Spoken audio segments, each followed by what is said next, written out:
I have no idea. All right. Your friends will tell you, right? Yep. Okay.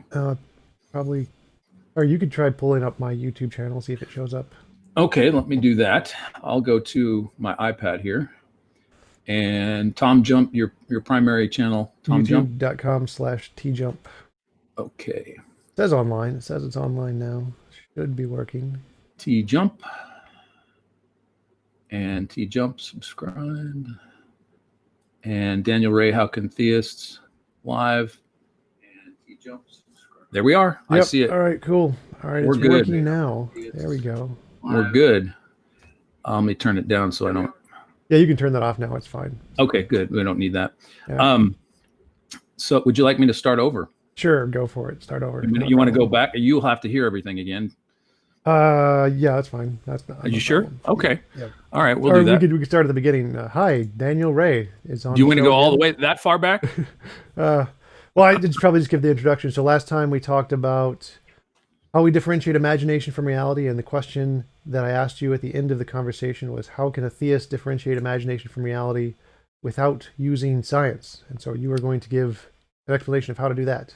Yes, I was going to give explanation through example and discussion, and hopefully that it will at least be mildly entertaining and stir up thought. That's my goal here today. Awesome. So, yeah, Tom, I just asked this question, but we're going to go through this again for the sake of the live broadcast on your main channel.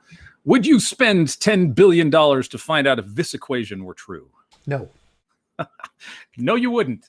And probably I wouldn't either upon first guess. If somebody came to my house and I was a billionaire and they said, Ray, we want your money. We want to spend your money to figure out if this is true. Like yourself, I probably would not concede to doing that as well. But this is a very critical equation for the history of science. And it's the equation for the Higgs boson. And so to answer your question today, Tom, I have prepared some wonderful slides for testing our knowledge of reality, bosons, and belief. And the Higgs boson, as you know, was discovered in 2010, 2011, firmly announced publicly in 2012. Higgs and Francois Englert, I think it's Englert, won the Nobel Prize for Physics for their work on the Higgs boson. This is 2012. All the following information is coming from the Smithsonian Magazine of July of 2013. It's online. You can check it out. Of course, you're familiar with the Higgs idea, and I think a lot of your audience probably is as well. He first wrote a paper about it in 1964. And in a very simplistic sense, I got this from the article from Brian Greene's example. I thought it was very helpful. The Higgs field acts like water in a glass. If you put a ping pong ball in it and you push down on the ping pong ball, it's a lot harder to push than if you just tried to push the ping pong table along a table. It's much easier. And the Higgs field is what Higgs and others believed gave things their mass. So stuff goes through a field, and the Higgs is involved in giving it its mass or making it massive. Or I'm not exactly sure of the physics myself, but I thought this was a helpful analogy for those that people don't know what the Higgs field is. It's like water in that sense, very simplistically. From the excuse me, from the article, who was written by Brian Greene, who is a physicist. He says that mathematical equations sometimes tell us such a convincing tale. It's interesting. He uses that language. I like it. The math tells a story. They can seemingly radiate reality so strongly that they become entrenched in the vernacular, in the vocabulary of working physicists, even before there's data to confirm what the math is saying. So last time we talked, Tom, we talked about Sean Carroll and a few other models of mathematical models of eternal cosmologies, right? Yep. And so like Carroll believes and others believe that the math tells them X, even though we don't have hard data on X. The math leads them in that direction. And so that's what Brian is saying. He's saying we build mathematical models, and the models are so convincing mathematically that we want to go out and we want to test them, and we want to see if there's any reality to them or not. We brought up Eugene Wigner last time we talked. He's not a Christian, but he believes that mathematics is some kind of miracle, that the language of mathematics for the formulation of laws of physics is a wonderful gift we neither understand nor deserve. And he says we should be grateful for it, but he doesn't espouse where mathematics comes from. He just believes it's incredibly useful and wonderful to the point of it being a gift or a miracle. So that $10 billion was spent on the Higgs boson investigation, and that included the building of the Large Hadron Collider, which is probably the coolest science experiment on the planet at present, maybe next to the Hubble Space Telescope. I don't know.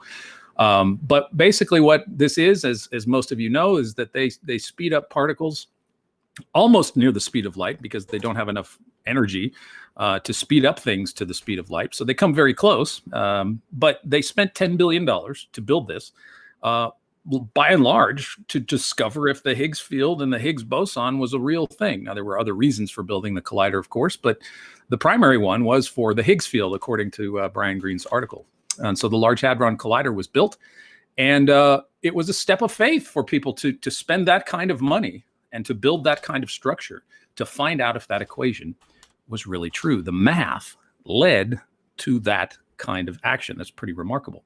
So some physicists really knew what this was saying and really believed that it was worth the time, money, investment, and labor to build this and to find the Higgs. And so Greene says that this is an astonishing triumph of mathematics' power to reveal the workings of the universe. And so mathematics is this wonderful conceptual language that we have that enables us and leads us to actually making discoveries about the physical world before we actually have the physical data. So this is the public announcement of the Higgs in 2012.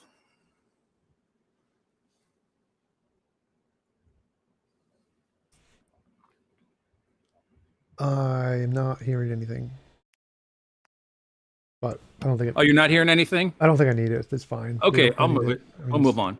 I didn't know if the video was going to be. Can you see that now? Yep. Peter Okay, Higgs. it was just the public announcement of the boson's discovery. Peter Higgs kind of wept a tear of joy because he waited 48 years for the confirmation of his theory, something the math told him was there. $10 billion were spent to confirm his idea. So what a joy. You know, this is half your life, more than half of your life, believing that a theory is true, despite the fact that your peers, I don't know what kind of pushback he got from people, but it wasn't widely accepted for quite some time. So he had to endure a lot of professional criticism and probably a little bit of jabbing and mockery at times as well, because the Higgs field was just an imaginary, it was like aether, you know, the medieval aether, the stuff passing through the cosmos. And so what a vindication for Dr. Higgs to have been there when they announced this. 48 years, what a relief and what joy. So my questions that come out of this, I think, how long do we have to wait for the confirmation of a hypothesis? That's a question.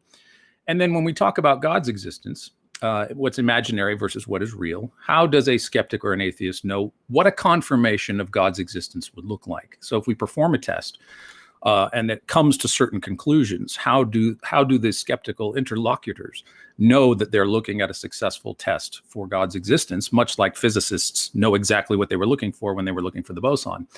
So here's the boson, and there it is right there in the data. That's how it shows up between the 120 and the 130 mark there, through many statistical samplings through the collider between 2011 and 2012. Now, I wouldn't have been able to know it because I'm not a physicist.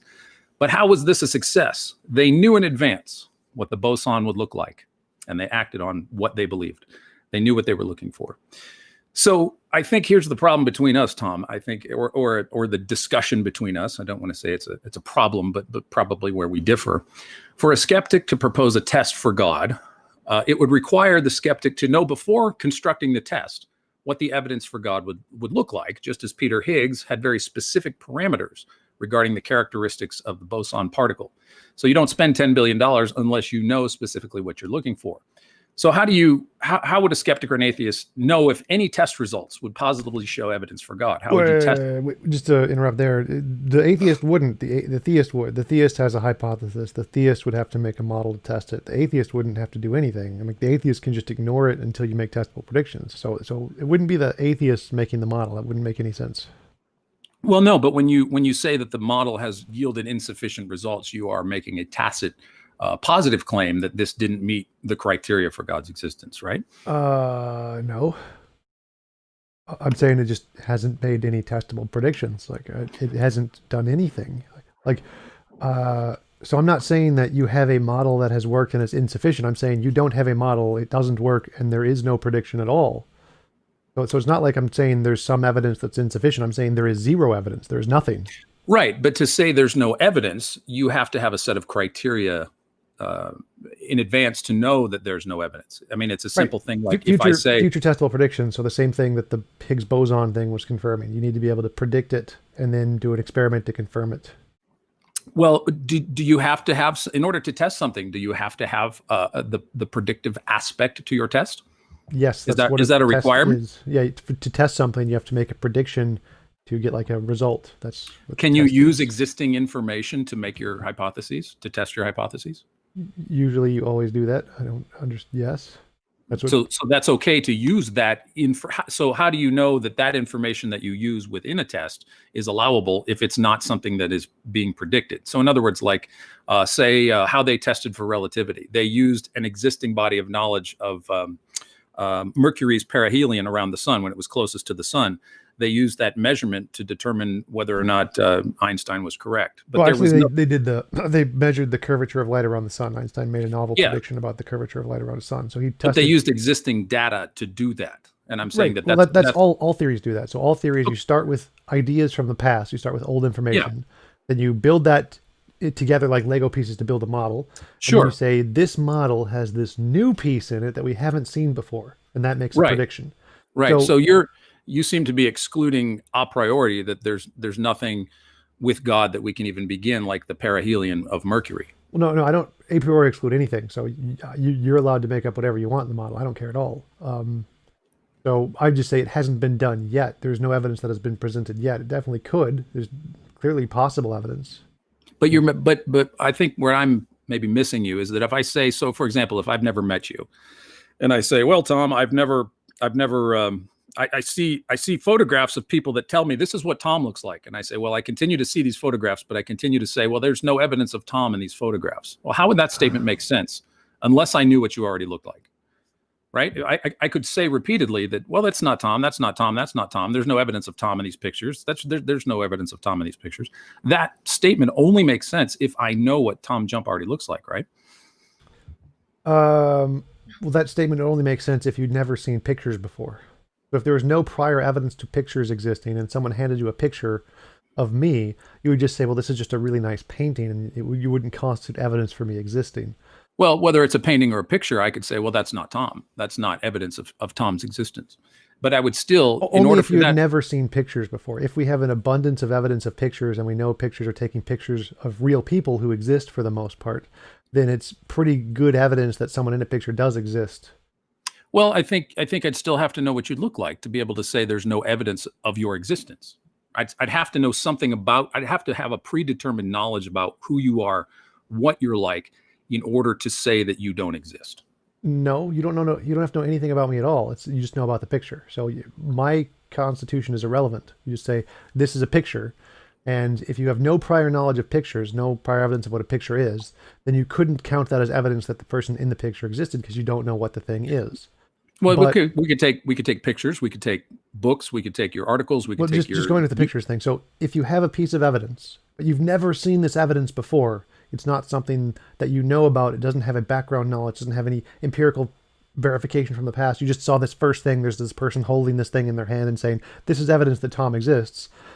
You can't count that as evidence because you've never seen it before. You don't have any background knowledge. You'd have to say, if this is evidence, I need to make some testable prediction to count this as evidence that can verify this as evidence. right. I would have to assume certain No, characteristics you assume nothing. about There are Tom no Jones. assumptions. No assumptions here. Nothing about the person in the picture. This is just about pictures in general. You have a picture, and you want the picture to count as evidence. You need other examples of pictures counting as evidence. If you just Okay. have one picture and it's never counted as evidence No, no. before, I began the analogy with the idea that I've been shown a bunch of pictures of you, and all I say, no. and all So of just not just so there's pictures of me and there's pictures in general. If you know there are lots of pictures, like we have pictures of people all over the world, they're common. You have pictures in your house of your family, and you know they exist, and you have pictures of Mhm. movie stars, and you know they exist. And someone shows you a picture of me that is the same as the picture of those, then that would definitely count as evidence for me because of the background evidence that pictures have already been used to count as evidence for other people existing. So here is a picture that also counts for me existing in the same way it counts as evidence for all the past people to exist. But if you present the first picture ever made to a human being and they say this is evidence for this person existing, that would not be reasonable to accept. So well, I'm not doing that. I'm okay. saying that there are an abundance of pictures of you let's just say videos, if you want, just the still frames of your videos, and I say in every one of them, that's not TJump, that's an imposter, that's somebody else, that's not Tom, I absolutely have to know what you're like to be able to say that, to make, No, you don't. to make that make again, sense. So nothing about me is relevant to that argument. You don't need to say. Oh, sure it anything about is. me. Sure it is. No. If I don't know what you look like, I can't say you don't exist. Again, so whether or not I exist is irrelevant. You have to understand the atheist position here is that asserted evidence indicative of the conclusion that I exist? If no, then it's reasonable to conclude I'm imaginary. So there is no reason to conclude I exist. So you don't actually need to disprove the existence. That's just shifting the burden of proof fallacy, classical theist thing. They just doesn't work that way. So the only relevant premise here is, does the presented evidence indicate the conclusion, yes or no? If no, then there's nothing to conclude it's real, so it's imaginary. So what do you make of me saying here's 15 photographs of TJump, and I say there's no evidence of him in any of these photographs? That would just be false, because we know that photos count as evidence, since we have an abundance of photos counting as evidence in the past. But I'm saying specifically what you look like. I'm making a claim about what you look like, and I'm saying none of these photographs show what you look like. I would have to know what you're like. I would absolutely have to know what you look like for that statement to make sense. I have no idea what you're even saying right now. So if you're just saying that doesn't even make sense. So you wouldn't be able to make a claim about a person that you don't know exists based off of a picture if you don't know if it's that person. Exactly. We agree that I would have to know. There's no relevance to that, to the atheist position. None. Oh yeah, sure there is, because if you, I'm not saying you in this specific example. I'm saying in general, a skeptic atheist position that says that there's likely no evidence for the position. No. So there's the thing. If I say there's no evidence, I've said nothing about God. So I don't need to know anything about God to say there's no evidence. Oh yes, you do. Yes, No. that's the point of the analogy. No, I can't. Well, no, that's the point where there is no analogy. So all I need to know is the evidence. Does evidence X indicate an existing being? That's all I need to know. I don't need to know nothing about the being. The being at all. The being is irrelevant. The qualities of the being are irrelevant. All that matters is you have to know what your being is like. You have to make predictions, and if those predictions work, it's evidence. No matter what you say your being is like, I couldn't care less.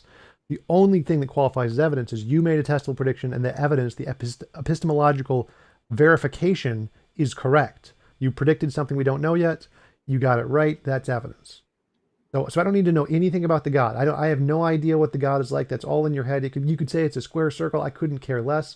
You could say it's a black box. You have an idea of what God is like. I know literally nothing about God, and you're saying you have this black box God, and it's going to make a prediction that X is going to happen and X happens. That's evidence. I need to know nothing about the God for that to be evidence. Well, you do when you say that the evidence has not been demonstrated, or there has been no. So again, I can prove that false right now. You have an idea of God. I know nothing about it. God is a black box. I know literally nothing. It's just your idea, and you use that idea to make a prediction that the lottery numbers next week are going to be whatever, and you get it right like multiple weeks in a row. That's evidence of whatever it is your idea of God is. I need to know literally nothing about the idea of God for that to count as evidence. Well, how would you know if it was genuine evidence for God's existence or not? You made if the I prediction. demonstrated something to you and it came to pass, or who's determining if it actually if it came to pass, or even if it didn't come to pass, you still are making the ultimate determination of whether or not that criteria has been satisfied, right? Nope. It's all if it works. If the predictions work, that's evidence. Doesn't matter. I need to know nothing about the God at all.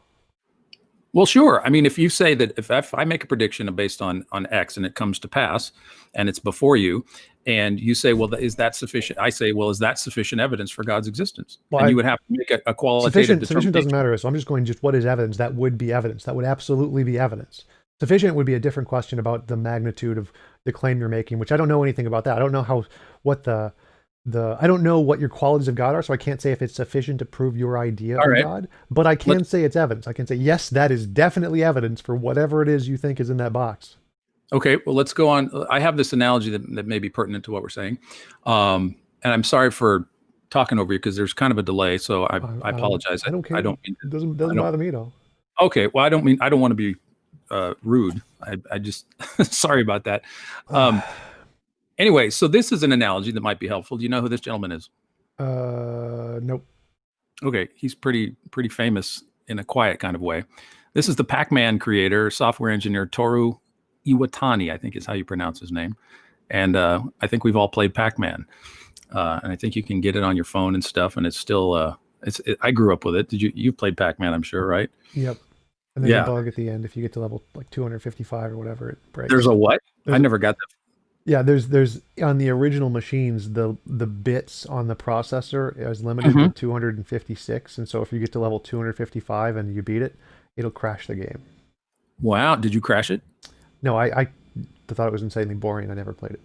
Oh, okay. Do you know anybody that ever crashed it? Yep, I see them Oh, on YouTube all the time. oh YouTubers. wow. People crashing Pac-Man. That's funny. Anyway, so this is an analogy. No analogy is perfect. I understand. Um, does this game count as evidence of Toru's existence? Does the game itself count as evidence of his existence? No, Why not not? just it's existing. Because you would need prior, like again, it would be the same things. Like if you have a photo, the first photo ever, if it's just a photo, and you've never seen any other photos, then it would not be evidence of anything. You'd have to have some prior background knowledge. If you know that game exists and you know games are designed by humans and you know he's a human, then it would count as evidence if you include all of the background knowledge of what a game is, how games are made, the history, the empirical evidence, then that included in the fact here is a game would be evidence, but just the game itself is not evidence. It's not one part of a cumulative case. You don't say it Oh yeah, counts no, as the evidence. cumulative case would be fine. So you say here is a video game. We know video games are made by humans. We have lots of evidence of video games being made by humans. We know the history of this video game. We know they're made in Japan. We know the guy who made it. We have all of this background knowledge, and that cumulative case, yes, that would be good evidence. Just the game Okay, on its own is not. It's just a single fact. It it's doesn't one zero. part of a cumulative No, case. it's a nothing on its own. It's nothing, literally nothing.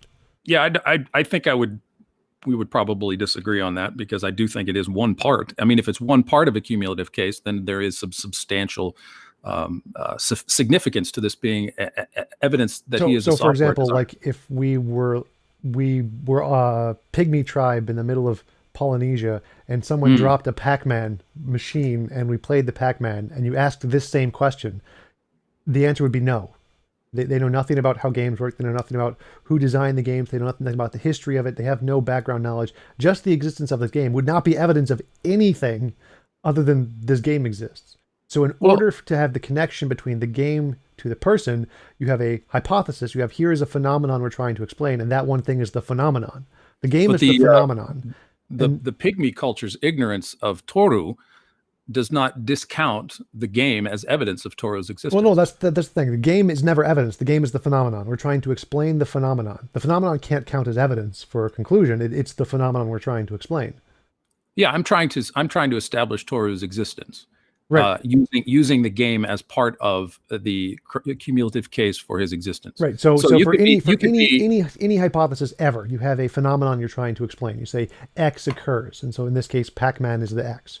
Now the X is evidence of nothing. You can't ever say that use the X as evidence. This is the phenomenon we're trying to explain. that's a philosophical assumption I think we No, differ on it's a right proof. It's a philosophical proof because of the problem of underdetermination. So for example, if I wanted to say here is like one of the common examples is objective morality. That's the one I've been talking about recently.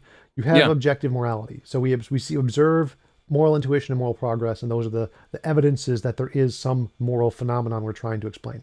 Now, moral intuition and moral progress isn't evidence for subjective morality or objective morality or um, Cornell realism or a god. It's just the phenomenon. So it's not evidence of any of those things. It's the phenomenon we're trying to explain. If you want to say it's evidence for one of them, you need to go more beyond that and say, if my hypothesis is true, then I can predict this new thing we don't know yet. So anything we currently know is post hoc, something we already know. But for it to count as evidence of your hypothesis, you need something novel, something new that we don't know Well, yet. it would seem to me, though, Tom, the problem that you've created for yourself epistemically is now you've said that in order for this to count as evidence, we need to have additional information, which are also pieces of the puzzle. And so the epistemic quandary you've created seems to be that these pieces of the puzzle also are individualistic and also further require justification No, for their inclusion into a body of evidence. I think no, that's no, it's the same thing. So you have past evidence, and that's all stuff we're trying to explain. And then you have if the past evidence indicates my hypothesis, then you have future evidence which we don't know yet, and that's the stuff that actually counts that indicates your hypothesis is true. So the past stuff, anyone can always explain the past stuff. It's called post hoc rationalization, post hoc theorization, lots of different terms for it. All of the past data can be explained by infinitely many theories. It's not evidence of anything. If you want Well, evidence, you have to go beyond the past data into the future data and predict something new that we don't know yet.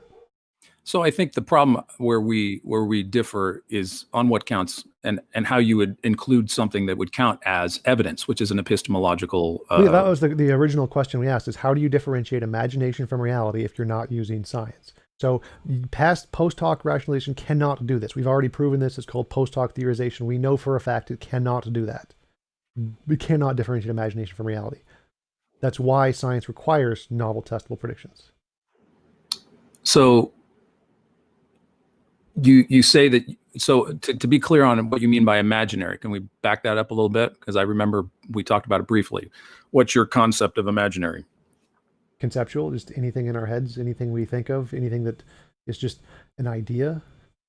And those ideas are not, they don't interact with this concept of what you mean by evidence? I have no idea what that means. So let me just try to be as simple as I can to make sure I'm understanding you properly. You've explained to me in logical definitional terms how you understand what evidence means, which for our discussion so far are just conceptual ideas. And so how does the conceptual ideas that you have enter into this discussion about what counts as evidence if what you're saying is just merely conceptual? So we have try to explain this simply. So if I imagine a unicorn, I don't see a unicorn in front of me.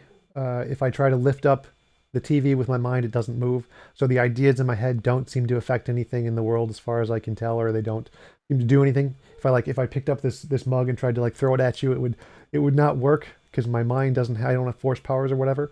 So if we know that our concepts in our head do not affect the world, as far as we can tell, then if I can use my concepts to make a prediction about the world that we don't know yet, then that is good evidence that the ideas in my head correspond to something in the world, not just an idea in my head. Yeah. Okay. So I follow you there. So let's continue on with the Pac-Man thing.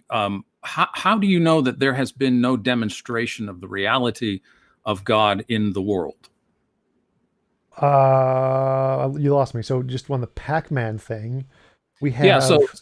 So here's the analogy. 2,000 years from now, what would count as evidence of Toru's existence and what he created? Novel testable predictions, same as anything. Okay. So, but unpack that though. What do you mean by like, how would we have a novel testable prediction about historical things that happened in the historical past? How would we would test or predict anything about history in that regard? Because I don't see how you'd bring in history into a sort of empirical setting in a laboratory like you'd look for carbon-12 or the Higgs boson. It seems like to me. Well, it's literally the same thing. So there's no difference there at all. It's like if Toru, like for example, if imagine we're pygmies on the island, we discover a Pac-Man thing, first Pac-Man thing we've ever seen. You have a hypothesis. Toru made this Pac-Man thing. For that to be true, you'd have to say, well, if Toru made this Pac-Man thing, then I can predict that if I connect to the World Wide Web, which I also think exists or whatever, then I can find like the history of Toru and his discoveries, or I can find, or if we dissect the machine, which we haven't done yet because we don't have the technology to, all we can do is play it. If we dissect the machine, we will find in the programming, we'll find his writing where he specifically says his name. Like, or if we beat the game, we'll find his name at the credits. Or if we like go to a different country, we'll find other people who can verify this claim, like who will give us other resources that we can test and verify. Or we'll find all these other things. Like there's like infinitely many testable predictions we can make here that can all be confirmed. That could all count as evidence that this is true. Well, why doesn't you could do the same thing with God? How so? You can go on the internet, you can talk to people, you can see it spread throughout the country, and if somebody says, "Well, I'm a Christian," you can predict which one of those was a novel testable prediction. So in the case of we're on an island and we know nothing of the internet, we know nothing of other people, we know nothing of anything related to technology, and we see this Pac-Man thing. Like all of those things I said were all things we never knew. We had no idea about any of these yet. These are not things we know yet. But in our case, All of the things you listed are things we've already known for a million years. Though none of those are novel. None of those are testable. None of those are predictions. Those Okay, are all things we already know. So but in you the said case, earlier that we can bring the past into our experiments, in our tests. uh, so if you make a testable prediction, like if we beat the game, Toru's name is going to show up in the back of the credits or whatever, that's a future testable prediction which confirms something about the past. So we make a Right. future testable prediction, and that future testable prediction will then verify the past. So So it's I don't. a simple example would be for Christianity would be somebody who was not a Christian who investigated the Christian faith.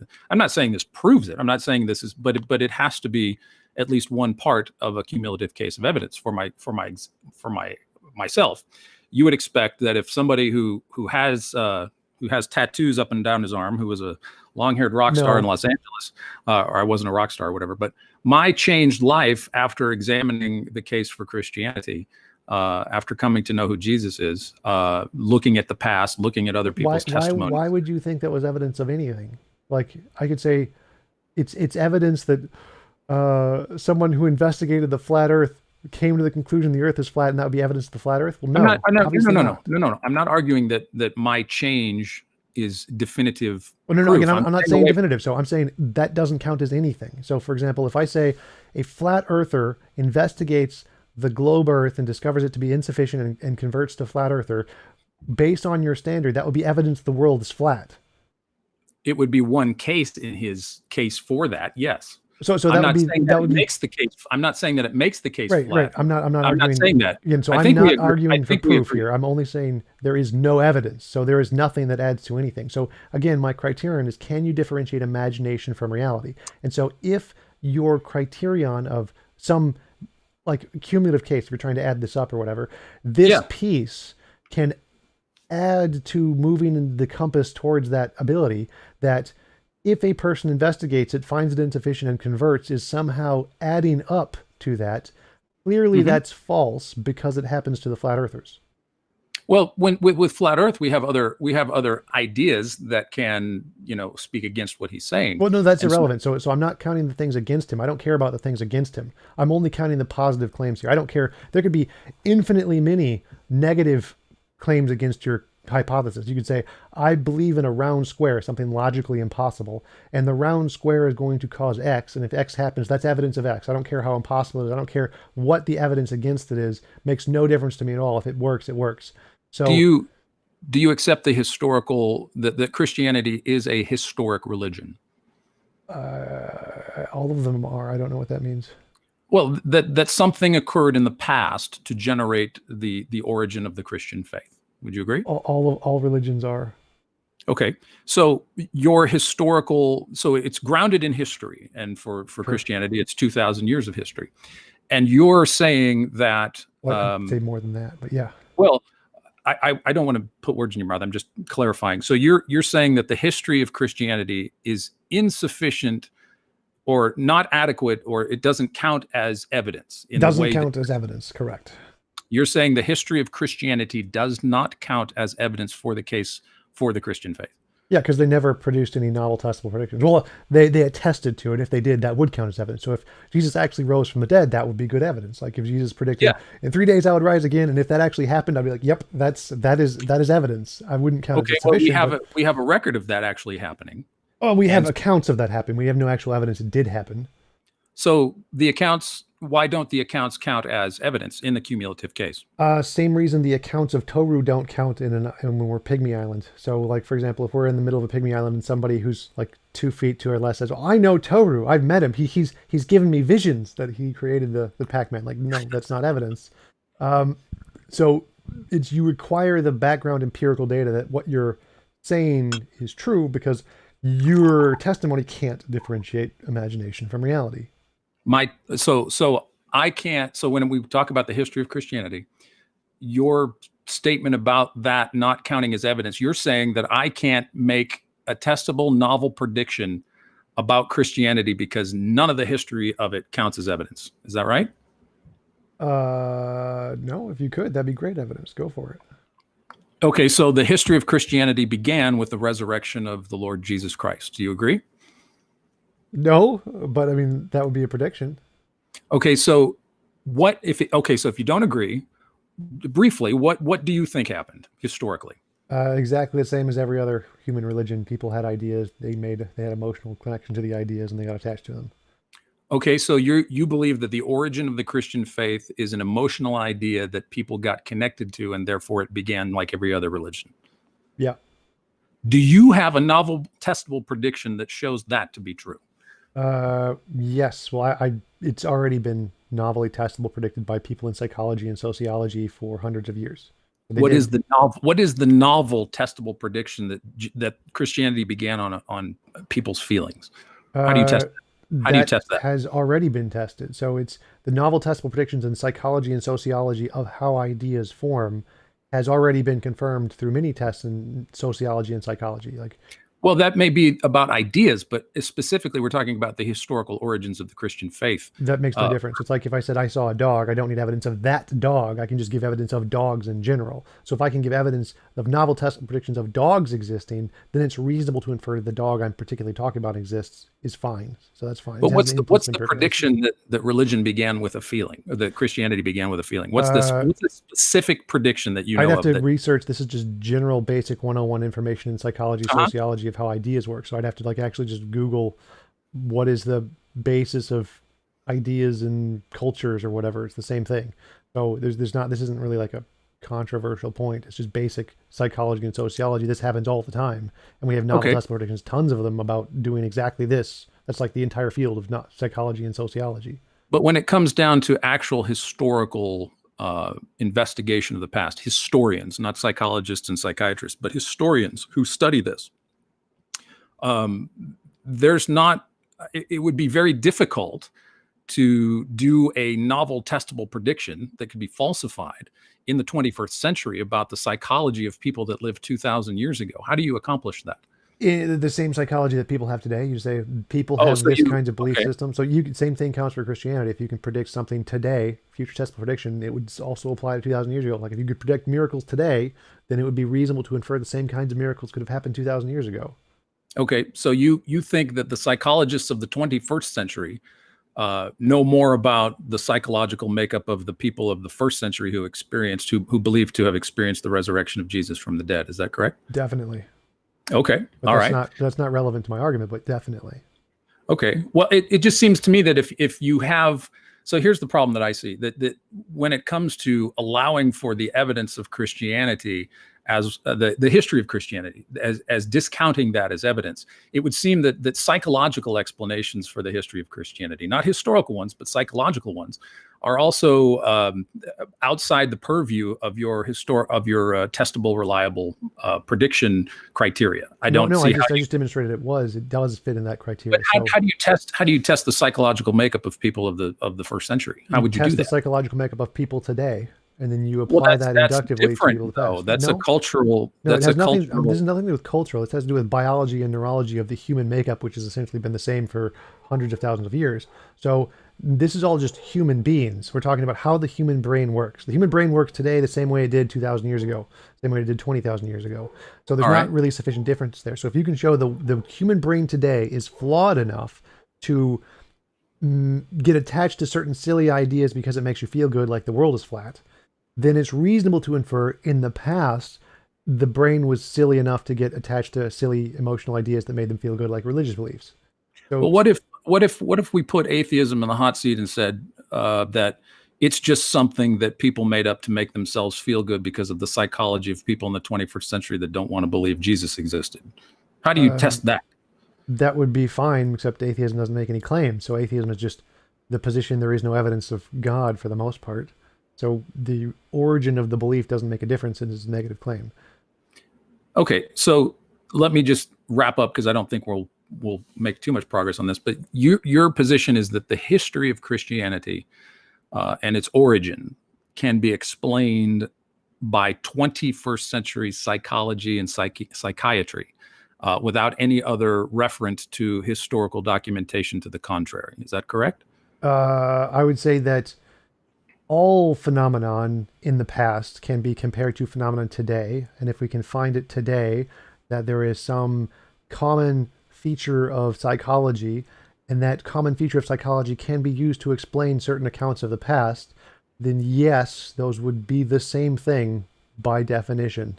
Just All like right. people who And fall on gong, like people who see UFOs, people who see uh, mass hysteria. We discover those things in the present in modern day psychology, and then we look into the past and see, oh look, those phenomenon that are described in history look exactly like this thing we've discovered in the present. Those are the same thing. That's okay, reasonable so science.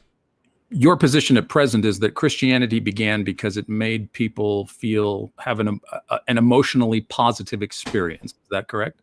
Yes, same as Okay. So every belief. that's your account of how Christianity developed from a handful of emotionally positive experiences that people had of Jesus rising from the dead. I'd say just emotionally positive experiences of lots of different people for lots of different reasons. So if people thought Jesus rose from the dead, that could be a positive experience. If people were told about it, that could be a positive experience. If people were told they could have life after death, that could be a positive experience. All beliefs in humanity are emotionally based off of usually positive experiences. That's just how psychology has demonstrated that. Okay, so I mean, what do you think? even if Jesus actually rose from the dead, Christianity would still have been based off of the positive experiences people had from Oh, that that you experience. still have a positive experience. I mean, if it was true, obviously there is positive experience to be Right. had from it, certainly. Do you think, though, so you don't actually think that these people, the multitude of people in and around Jerusalem in the first century, actually saw, or actually, you say the apostles and what we have in 1 Corinthians 15, you don't think anybody really saw Jesus alive after he had been in the grave? Nope, Correct. that's most likely a delusion, hallucination, all the things we have made testable novel predictions that have been confirmed that do exist that are reasonable to infer Okay, occurred in the past. true people have psychological delusions and things, but it has yet to be facilitated in the research that there can be a large mass group hysteria or hallucination about a specific a specific thing, that everybody's hallucinating the same thing. That No, seems we to be have that in the data, but even if we didn't, that would still be more reasonable than miracle because we know one delusion can happen. So even if a mass delusion was less likely, it's still infinitely more likely than something we have no evidence of, like a miracle. So there's two okay. parts to that. One is that we do actually have that. It's called mass hysteria and folia tree. So we do have examples of that. Secondly, even if we didn't, the fact that we have a delusion as a demonstrable real thing that's made novel testable predictions means it is infinitely more likely and has infinitely more evidence than a miracle, which still has zero. Okay, so you would prefer, despite the lack of actual scientific psychological data on mass Well, no, delusion. I just gave you a list of that actually exists. We have that. Yeah, well, no, I'm not saying that delusions don't happen. I'm No, I'm saying saying on the mass hysteria scale on a that, mass thing, the mass scales, folia tree, mass hysteria, those we literally have examples of exactly that. okay, so you're saying that is really the best explanation for how Christianity began, was hallucinations. Well, no, I'm not saying best. I'm saying that explanation is better than miracle.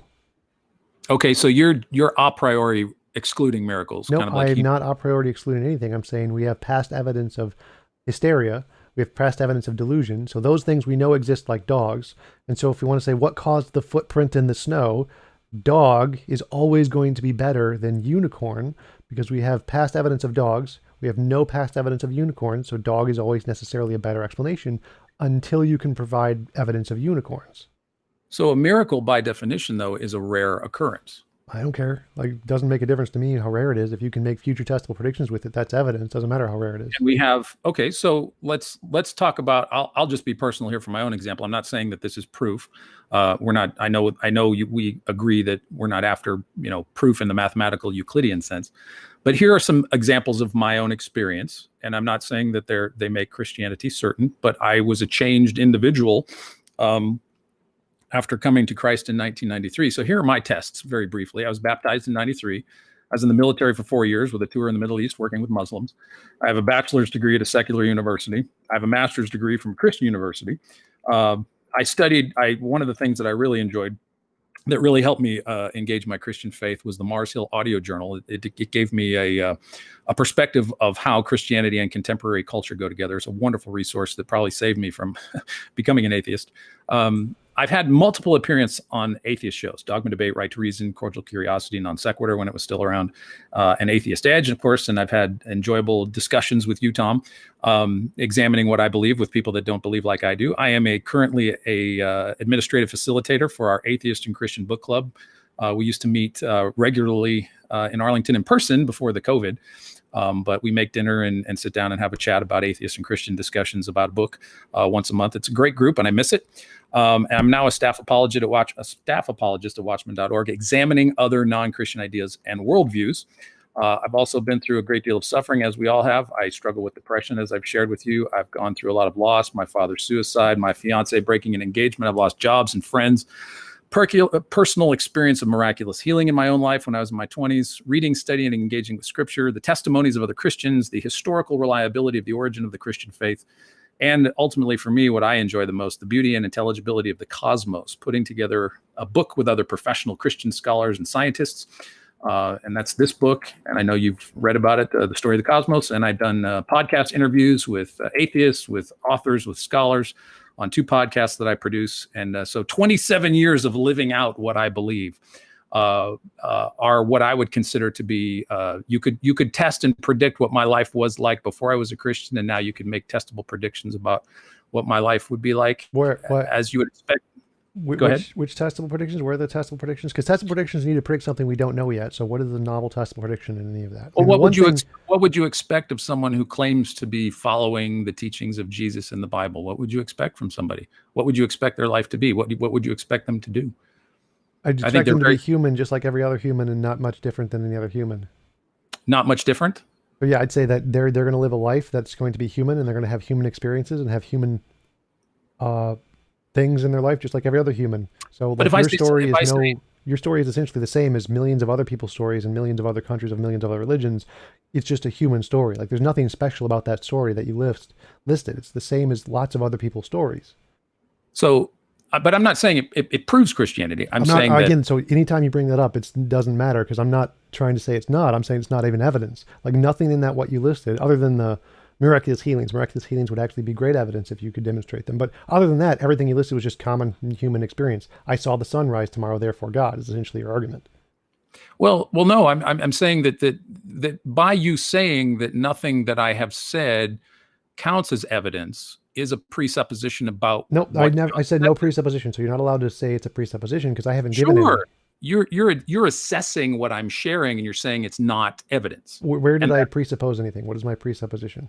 The presupposition that you're saying that it's not evidence. You're just telling me that it's not evidence. Like, presupposition means something that you assume is true before you make an argument. I didn't. Right, and you've assumed what I've shared is not evidence. No, I didn't assume any of that. All of that, none of that makes novel testable predictions, which is a criterion. It's not a assumption, it's a post assumption. So I'm looking at the evidence. Does this fit the criterion of evidence? No, it does not. Therefore, it is not evidence. That's not a presupposition at all, because it doesn't. Yeah, you have to build the criterion. Like, if I say, like, again, the criterion of what TJump is like, I would have to know that to say there's no evidence. I need to know what. So again, there are zero presuppositions in my worldview at all. So my criterion of evidence is our imagination does not affect the world. So if you make an idea of what's in the world, and it can make a future testable prediction about the world and get it right, that's good evidence your idea corresponds to something in the world and not just in your head. That's not a presupposition. That's something we demonstrated. That's why science requires it. I'll offer something that happened to me. I'll offer briefly my what happened to me in my 20s. I had a completely ruptured appendix in my body for almost a month. Totally ruptured. Now, most people, when they have a month, I was misdiagnosed as having stomach flu when I first went to the doctor, and I lived with it I had it for about a week. Wait, so it was like it was a partial rupture. No, it was the whole thing, Tom. If the whole thing, you would die in an hour. So that I know, that's what I'm saying. And I have the surgeon's testimony, who came in after my operation and said, and he was from Texas, and I was scared to death when he told me. He said, "Son, I don't know why you're still alive," because he removed a gigantic, probably softball size worth of pus and mass from my abdomen area, and could not explain to me why I was still alive. He says, "This stuff normally kills people within days." and you had it based on the amount of stuff that he removed from my abdomen. He said, there's absolutely no medical reason for why you're still here. And I have to this day no explanation myself other than it was a miracle, because I had poison all over. Was that like a future testable prediction? Did you like pray to God and then he healed you, or was it just you can't explain it and that was it? There's some event. Well, I have a veteran surgeon who has done appendicitis operations in the medical research that says, just as you say, that if you have a completely ruptured appendix within 3 or 4 days, you're dead. And I was walking around with stuff in my gut for a month. Okay, so just to clarify, you had a medical experience you can't explain is one possibility, or like, for example, you had a disease and you prayed to God and then the disease was healed. That would be a future testable prediction. That would be confirmed. That would be evidence. So if like, I have a disease, I pray to God, the disease gets healed. I have a disease, I pray to God, it gets healed. Well, I know people had been praying. Right. So I'm just clarifying your story here. So that would be evidence. If you just said, I had a medical experience, which doctors couldn't explain, that's not evidence of anything. That's just a phenomenon you can't explain. Well, see, and I think that's where the materials presuppositions that you have. There's no presupposition. I didn't say anything about presupposition, so you can't bring that in. Yeah, you're saying, well, you can't explain it, therefore we can't count it as evidence, or it's not a miracle. Well, that's just by definition an argument from ignorance. Here is something we can't explain, therefore it's evidence of nothing. It's the phenomenon.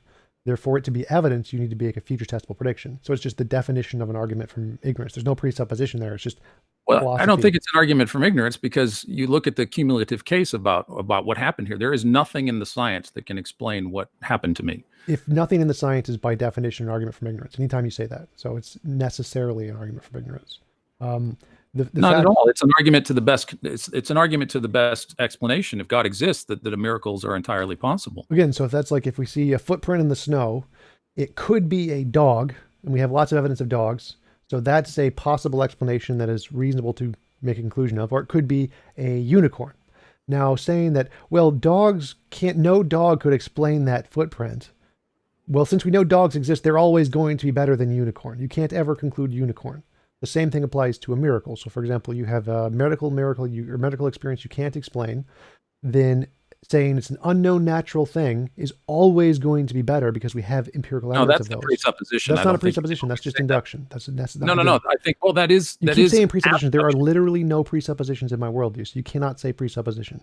Well, there are, Tom, because you're excluding what could possibly be miraculous as an argument for ignorance. I never did that. I never presupposed anything. This is just induction, basic philosophy, basic evidence, basic scientific method. Not certain. I mean, induction doesn't give you the certainty that what I experience is not a miracle, and it doesn't give you the certainty that it's an argument from ignorance, though. It doesn't tell you that. It does give you certainty it's an argument from ignorance, because you literally just said no, because you're using ideas and you're making inferences, and inferences don't give you certitude. You're making an inference. You don't need certitude for anything. So fallibilism, you don't need. No, I know you don't. But your presuppositional idea of materialism, and that what there is no presupposition again. So you keep straw manning my position, saying nothing that's in any way relevant to my position. So you're addressing something that has nothing to do with anything I said. No.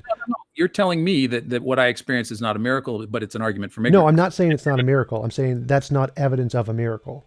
Well, by you saying that it's not evidence of a miracle says to me that you know what evidence of a miracle would be. Yes, novel testable predictions. Well, I don't see the criteria. Anything I don't. You'll have to see what I'm not following is how you know that novel testable predictions are actually what would count as evidence for a miracle. You would have to test your idea of novel testable predictions to be an accurate representation of what would demonstrate the miraculous. Yes, and yes. you can't test your own ideas there. Yes, you can. I did that. I explained that earlier. So we have ideas. Ideas don't affect reality. I can't lift up the TV with my imagination. So if I want to test my ideas, I can say, if my idea is correct, I can do an experiment to try and verify it with sense experience. And if it is correct, that's a good evidence that my idea corresponds to reality, not just my imagination. So that does exactly what you just said. So my ideas... I think your idea of novel testable predictions is something conceptually that falls into the definition of what you consider to be imaginary, because there's no physical test, Tom, that you could do to prove that what you're saying about miracles is accurate. Yeah, that's fine. So I have an idea in my head that I can novel testable prediction criteria or whatever. So, but I can demonstrate that my ideas don't affect reality. I cannot do things in reality with my ideas. I can't lift the TV. I can't push things over. I can't read the stars. I can't know things about what's happening on the other side of the planet. My ideas do not affect reality. We can demonstrate this. This isn't a presupposition. This isn't conceptual. It is something we literally experience. It is a direct experience. So we know there is a difference between our imagination and reality. And so and there's lots of things we can imagine. Like we can imagine what knocked over that cup. It could be a fairy, could be a leprechaun, a unicorn, genie, whatever. You can imagine infinitely many things that could knock over that cup, but only a select few of them will be able to predict it, or will be able to explain what knocked over the cup and then predict something new about the world we don't know yet and get it right. But the novelty idea is not, I don't see how that is, that you can test that novelty is an essential element for determining if something is miraculous or not. But Novelty seems to be... So I just clarify, this is evidence of anything that isn't imaginary, which includes miracles or science or reality. But it just seems like you're just adding a priori that novelty must be part of the standard. And I don't see how that's not subjective. It's science, so it's definitely objective by definition. But science doesn't require that something be novel in order for it to be a legitimate aspect of evidence of something. It doesn't have to be novel. Yeah, it does. That's kind of the point. No, I mean, what scientific test shows that novelty is a prerequisite, an epistemic prerequisite for making new discoveries? It is the foundation of what can differentiate imagination from reality. That is the test. So it's like saying, if you want to differentiate between these 10 ideas that all explain the phenomenon, how do you do it? Here's how you do it. And this one works. And this one works and produces new stuff that works better. So what about the assumption that the idea of evidence for God must be tested through scientific empirical investigation, as you're suggesting? No, I'd say just novel testable predictions. You can make any predictions you want. I don't care. It doesn't make a difference. Okay, so we get back to this idea that it seems to be your epistemic ground that novel testable predictions is the standard for everything.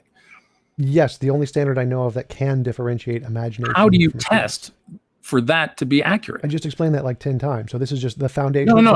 I hear your explanation, but how does that translate into empirical? It seems like you're conflating two things, like a knocking over of a coffee cup. You're taking an idea and you're saying, well, my idea can't knock over the coffee cup. And I understand that. And I completely understand that. But when you're talking about saying that novel testable predictions are the standard by which we judge miracles, that seems to stay in the realm of the abstract conceptual idea. And that can't, if you will, knock over 2,000 years of Christian history. So maybe I'm not explaining this well. So ideas don't affect reality. They're all in our head. They're fake. They're not real. They don't do anything. I disagree. Ideas do affect reality. Of course they do. No, so I can't lift up the TV with my ideas. I can't. Most ideas are wrong.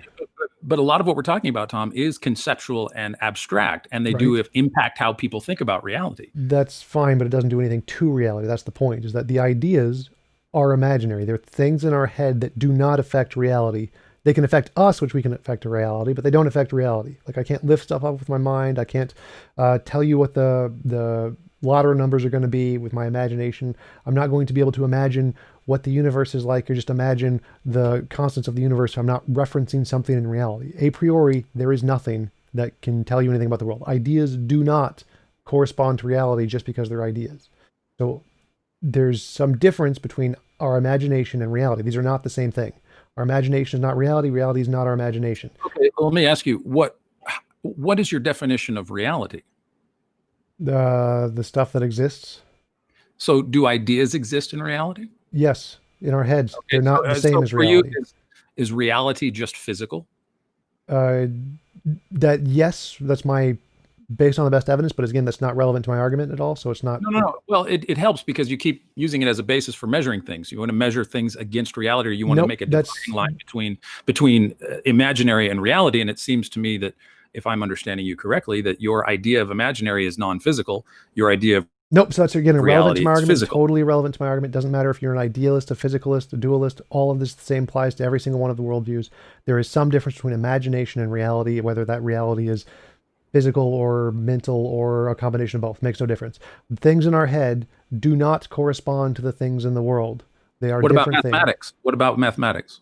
Again, so you can. Does that course? I mean, that's an idea in our head that corresponds to the physical world. No, it does not. That's it's. Oh yes, it does. We just went through that. F equals ma times 7. Does F equals ma times 7 correspond to the world? It does. I mean, there's some. I mean, mathematics. No, okay. So math is the language just like any other. 1 + 1 = 2 is in our head. and it affects how we investigate. It Oh resonates my with the God. physical world. No, again, so some of our ideas, a very small percent of them, can correspond to reality. Do our ideas correspond to reality? No, they are false. 99.999% of them are all false. They're all wrong. So the fact that some small percent of our ideas can correspond to reality, you need a way to differentiate the 99% of crap ones with the 0.001% of good ones. And the way we do that is novel testable predictions.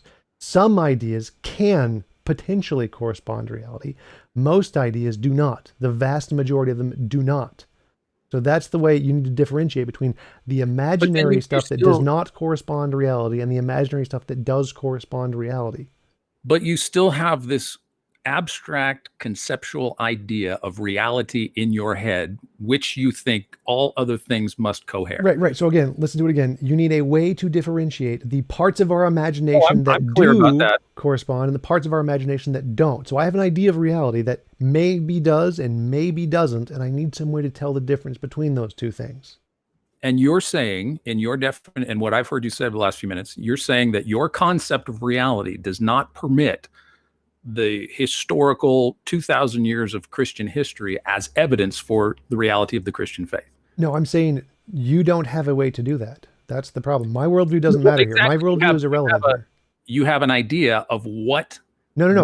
So my worldview is irrelevant here. All that matters is can your worldview differentiate between imagination and reality? That's what I keep asking. Can you do this? Do you have a method to do this? Yeah, you've created this standard based on this idea of your reality that everything in reality... You agreed to this standard last video. So we agree on the standard. You need to be able to differentiate imagination from reality. That's kind of what evidence is. Right. When we didn't get into to your concept of reality, which is coming to bear here, I think. No, my concept of reality is, again, irrelevant. So as long as you agree that your ideas don't correspond to reality, then we agree. I think your idea of reality is very important because it's acting right now as a filter for what does and does not count as evidence for something. Nope. Again, my definition of reality is irrelevant. As I said multiple times, you're strawmanning me again. That has nothing to do with my position. Do you agree that I can have an imagination of a unicorn and unicorns don't exist? Absolutely. Okay, so there is a difference between imagination and reality. Some things in our imagination are false. They do not exist in reality. I agree. And there's lots of them. Most of the things we imagine do not exist in reality. But when it comes down to brass tacks about what exists in reality, when we talk about God, you're saying that there is no evidence. No. Just keep going with me here. So the ideas in our head, there's lots of them. We have ideas of millions of different gods. Oh, I'm clear. Most of our ideas don't exist in reality, correct? Well, let me. I don't want to have you repeat again because I do understand. I think I do understand. If most of our ideas do not exist in reality, you need a way to differentiate the things in our head which do not exist in reality to the things in reality that do exist in reality, right? Right. And you have an idea. My idea here is irrelevant. So I'm saying, do you have a way to differentiate between those two? I don't care about my worldview. Yeah, I do. I've given you all these ways in which I've done this. Which one? Give me one specifically. These are the ways in which I've done these. This has been over the course of 27 years. I've investigated Christianity down to its core. I've read the Bible. I've talked to atheists. I need a specific point here. Give me one specific thing that can differentiate imagination from reality. Truth. That's just the same thing as the definition. So that's not a way. It absolutely boils down to what is truth, as Jesus asked. Obviously, that's the definition, but I need to know what method you can use to differentiate imagination from reality. I know truth is the definition between imagination and reality, but I need to know how you get to that truth. Well, that's the point. The epistemic ground for truth is not something that, as I see from what you're explaining, can be defined by novel testable predictions. You're just assuming that. I didn't. So again, I'm asking you, how do you differentiate between imagination and reality? And I'm saying that your idea of how to differentiate. I didn't say anything about my idea. I said, how do you differentiate between imagination and reality? And truth. And my idea of truth is grounded in the person and the work of Jesus. Okay. So how do you differentiate between imagination and reality? Well, Jesus is real. I begin there. And he is, as he attests to himself as being the way, the truth, and the life. So my question is how do you differentiate between imagination and reality? And saying Jesus is real doesn't get you a way to tell the difference between those two things. Why not? Just say, how come? The spaghetti monster is real. Okay, so you think the spaghetti monster is in the same category as Jesus? I'm just saying, here's your method. So I said, how do you differentiate between imagination and reality? And you gave a noun and said noun is real. So I'm just going to give a different noun and say noun is real. And so And does that show that the noun is real? No. And so you say spaghetti monster. Do you feel that that is categorically similar to Jesus? It's irrelevant again. So the argument here is that you presented a methodology to differentiate imagination from reality, and all I need to do to disprove that method is to show that that method cannot differentiate imagination from reality. So unicorns are real, square circles are real, magic pixies are real. Like I can just assert things are real, but that doesn't give me a way to differentiate imagination from reality. Okay, so in my own investigation of Jesus and the Christian faith, that doesn't count, right? Which part of that can differentiate imagination from reality? Well, I begin with truth, and I begin with how does Christianity interact with the rest of the world? That doesn't tell me anything. Like, how do you differentiate imagination from reality? By the truth of who Jesus is. He determines he's the one that created reality, and so I go by the definition of how he explains what reality is through his word. I have no idea. Like none of that is a method I can use to differentiate imagination from reality. You gotta like give me some kind of thing that we can use to tell the difference between imagination and reality. Just starting with Jesus is just begging the question. It's just circular reasoning. It applies to anything. Like I think it's the same kind of epistemic category that you begin with this idea of novel testable predictions. That just seems to be your bedrock assumption. Well, there's no assumption there, but again, that's so we can contrast the two worldviews. We have your worldview. You just start with Jesus. That's called begging the question. You can just start with whatever you want and assert it is true. And I don't start with whatever I want. We all have to start somewhere. I mean, even if people who are skeptics will have something to say about Jesus, their assumptions about Jesus begin somewhere. Epistemically, we all have to have a starting point of somewhere. And I think that epistemically, that none of us can finally, scientifically test our epistemic starting points. So that's a tu quo quo fallacy. Oh, well, you're doing it too. Well, one, I'm not doing it. I don't have presuppositions. I'm saying that our assumptions about reality, Tom, finally have to be taken on a measure of faith that cannot be tested. I have no assumptions. I have no assumptions about reality. I have no presuppositions at all. I've gotten rid of those from my worldview completely. So those aren't a part of my worldview. I start with, I think, therefore I am. That's not an assumption. It's not a presupposition. It's literally a direct experience. That's it. That is, and then I just use math and logic as languages to describe that experience, and I can build a model of the world based off of those things. I make no assumptions, no presuppositions. Well, okay, so let's just begin. Before I lose my train of thought. So, we know that there's some difference between imagination and reality. We agree on that, and we need some way to differentiate. You just say, here is my asserted basis of starting point.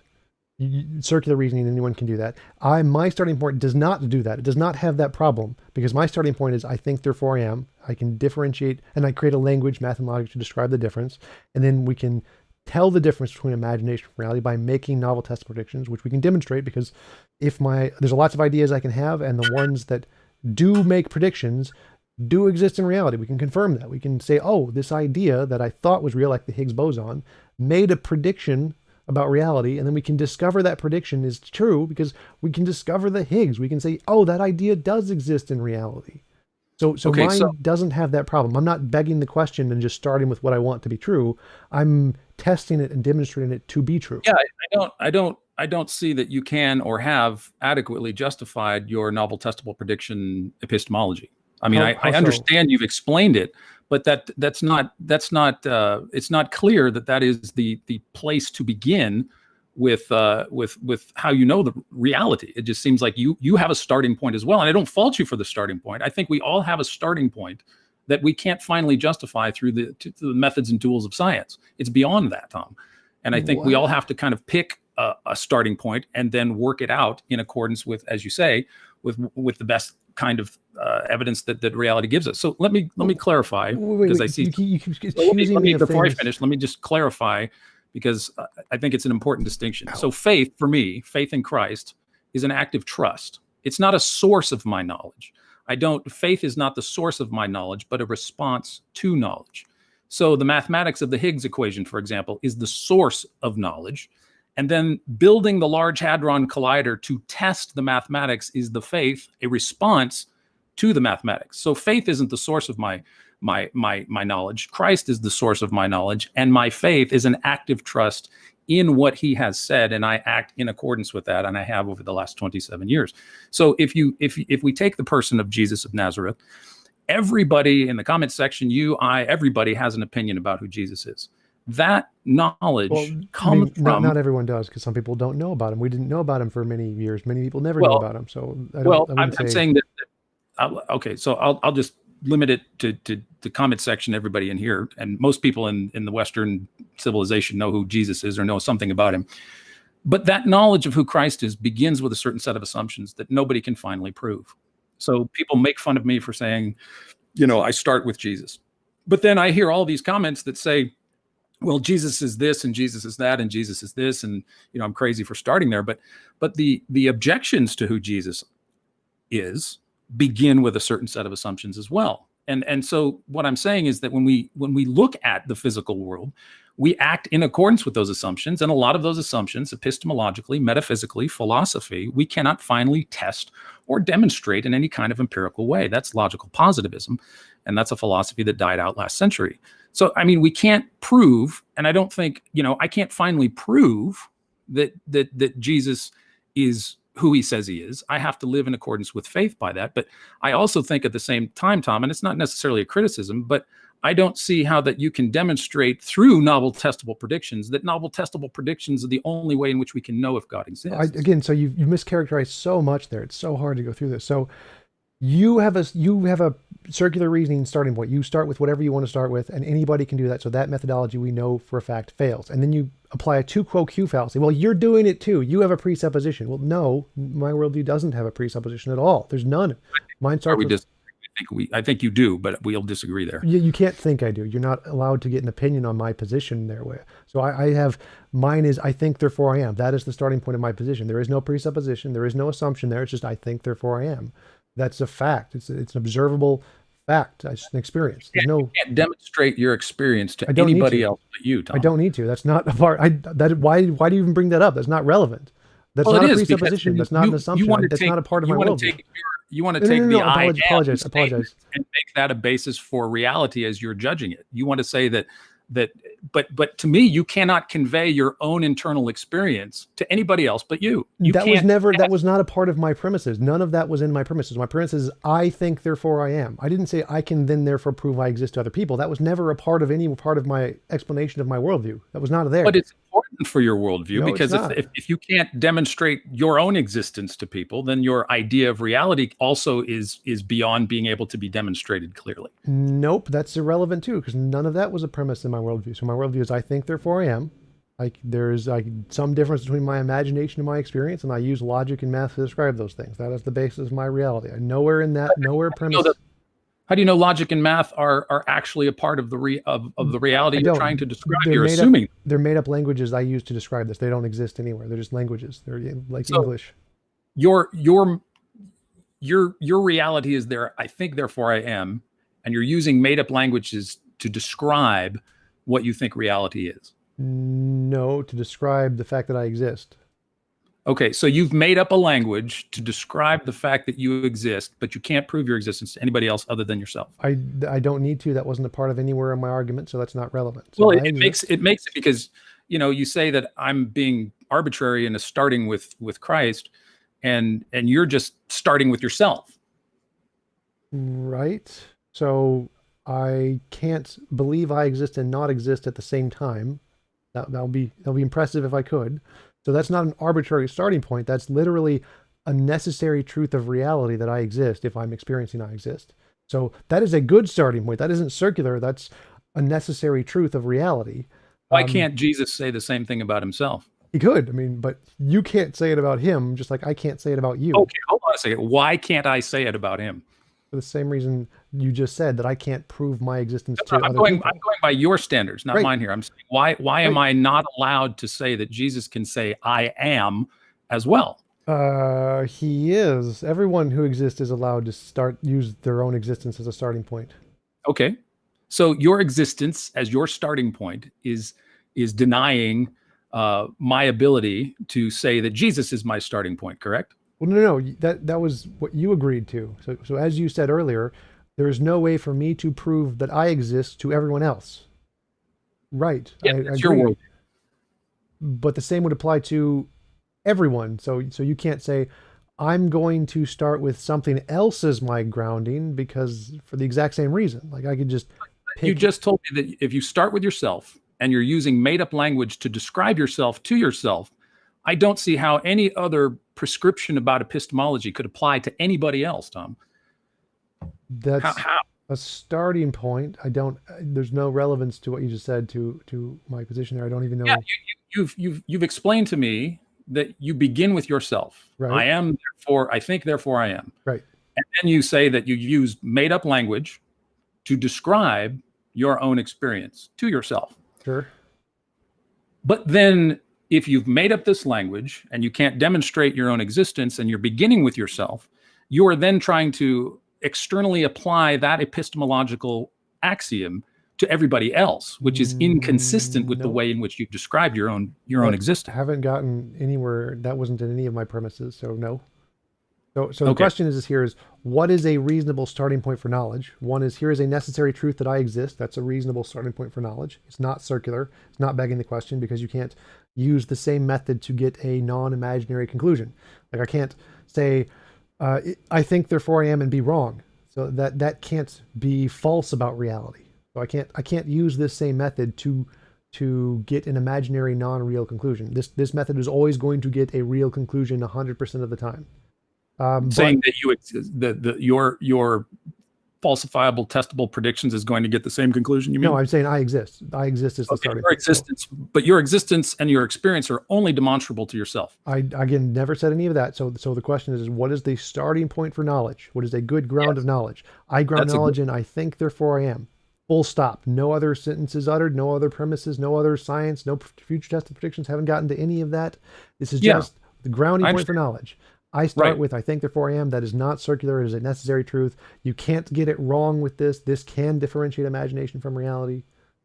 But when you go so far as to say that when this premise of origin of epistemology, when you start with that starting point, and then you attempt to say that Christianity, for example, just going back to the example that's on the table, the history of Christianity does not count as evidence. Oh no, so that's way down the line here. So we're just starting with the starting point of what you said. You start with Jesus is the truth, and I start with I think, therefore I am. So your starting point is a begging the question. You can just start with anything you want in the same vein as what you did. And I'm not just starting with anything that I want. I'm starting with something that's been around a lot longer than I have. I'm not just making this up. I'm not claiming to use imaginary language to describe my position as not relevant to the point right now. The problem I have, Tom, is that you've confessed or you've admitted that you're using language that's imaginary and attempting to apply that to the rest of reality and expecting I don't think you understand the difference here. So language that is imaginary doesn't change reality. Reality is still reality, even if the language you're using to describe it isn't. So it doesn't matter if I call language that you're saying is just made up. I mean, I have no the other language standard doesn't make a difference. The language doesn't affect reality. Reality exists independently of the language. The language is just a way to describe reality. So if I say I exist and I'm using made up language, I still exist regardless of whether or not the words are true. But all of what you're saying to me is based on this premise that you've made up this language, Tom. I don't see it having any objective. I don't understand what you're so the word tree is a word that's made up by humans. It doesn't exist. It doesn't need to exist. The trees exist independent of the word. The word doesn't matter. The trees still exist. So if I say I think, therefore I am, I exist, my thinking exists. The words don't matter if they're arbitrary or not. You can change them to any words you want. They do not change the existence of me or my thinking. So the words don't matter. They're just a way to describe the things that do matter, which do exist independent of the words. So critiquing the made up language is irrelevant. It does nothing. It's just saying I'm using the representation of this word instead of saying it in Japanese doesn't make a difference. So that is irrelevant to my position at all. I think, therefore I am is a truth about reality that can differentiate imagination from reality. The words and language don't matter. They're irrelevant to it. It's still true. It's still going to work every single time, no matter what language you use. So this method is not circular. It uses a necessary truth that's a grounded of knowledge that can differentiate imagination from reality. The methodology you presented, which is I start with Jesus, cannot differentiate imagination from reality because that's where we disagree. Because right. This is the premise that I'm saying. How can yours do this? Mine can. Mine can clearly do this. How does yours do that? Well, for one thing, I think I mean, I don't mean this in any kind of dismissive way, Tom, but beginning with yourself, I mean, it seems obvious that we have ourselves to deal with. But if beginning with yourself, I mean, human beings aren't the arbiter of what constitutes reality. Number one, I mean, would you agree? There's things Sure. that beyond our finite knowledge that Definitely. Why is that relevant? well, it's relevant because you're taking on this broad spectrum of defining reality. And it seems like that any of our conceptions of reality are going to be finite and limited. Sure. And you've expressed to me that the language that you use to demonstrate to yourself that you exist is imaginary, and that you say that the language is irrelevant. So the language doesn't demonstrate anything. The existence is what demonstrates it. The language just describes the existence. The existence itself has a correspondence to the language because the language comes from us. No, the language, the existence is true independent of any language. So if language never existed, the existence is still going to be there. The language makes no difference at all. You can just, the language does nothing to affect the argument. You can do anything you want with the language. It'll never change the argument. It'll never make it false. So, sure, because language comes from ontology. Language comes from being. Language comes from our understanding of reality. Language corresponds to reality, as I demonstrated with mathematics. It wouldn't matter if it didn't. So again, that's irrelevant to my argument. My argument is I exist. No, I understand. But mathematics is a language that clearly has relevance and a connection to the larger world in which we exist. It's far beyond just being something that we made up. It absolutely has an integral reality to the physical cosmos. Well, no, that's I can prove that false immediately because F equals ma times 7. Like F equals ma corresponds to reality. F equals ma times 7 does not correspond to reality. So math is exactly like English, where you have sentences that do correspond to reality, like 1 + 1 = 2. Sentences that don't correspond to reality, like F equals ma times 7. And sentences that are self-contradictory, like 1 + 1 = 8. So just like in English, right. You can have... We agree that there is mathematical correspondence to reality. No. Math is exactly the same as English and logic and all of the languages made up by humans. So English, you have sentences that correspond to reality, like I am a human. You have sentences that don't correspond to reality, like I am a space leprechaun. You have sentences that are self-contradictory, like I am a married bachelor. Math is the exact same. It is just a representation of symbols to describe reality, exactly like English, no different. Yeah. So here's where I think the difficulty is with epistemology that we're talking about. Is this idea, now there's a subtle difference between induction and abduction, but abduction, basically it doesn't guarantee that the conclusion is accurate. But when it comes to history of life or the history of the universe, abduction is the methodology that people apply to understanding the past. Wait, I think you're going off on a tangent here. You're losing me. So again, I'm still on the point of starting point of knowledge. My starting point of knowledge is not arbitrary. I'm saying that the starting point of knowledge requires some kind of epistemic tool, some kind of logical tool that you use to investigate the things that are beyond our ability to bring into the laboratory. History of the universe, history of the cosmos, and where I think we differentiate, Tom, where we disagree, is our epistemic starting points. Well, right, that's what I'm asking. So I'm still totally lost here. So my epistemic starting point is I think, therefore I am. This is a necessary truth. It can, with 100% certainty, differentiate imagination from reality. Where is yours that can do this? So this is the problem that I have. That you, as an individual, have made this large-scale claim that you, as Tom, can differentiate between imagination and reality, and then pronounce what is and is not part of reality. And that's where I think that the individual, your individual epistemology is not sufficient to contain the whole of reality, Tom. Okay, that's so I didn't say any of that. I didn't say see that you have access to that. So just let's I can demonstrate this. Let's just start at the beginning. So here's my starting point. I think, therefore I am. It's necessary. It can differentiate imagination from reality. Where is yours? If yours can't, then mine's automatically better than yours because it's on the first step. Well, there it is. There it is. The assumption right there that you're just telling me that mine can't. No. I'm asking, can yours do it? Because if it can't, then mine is by definition better.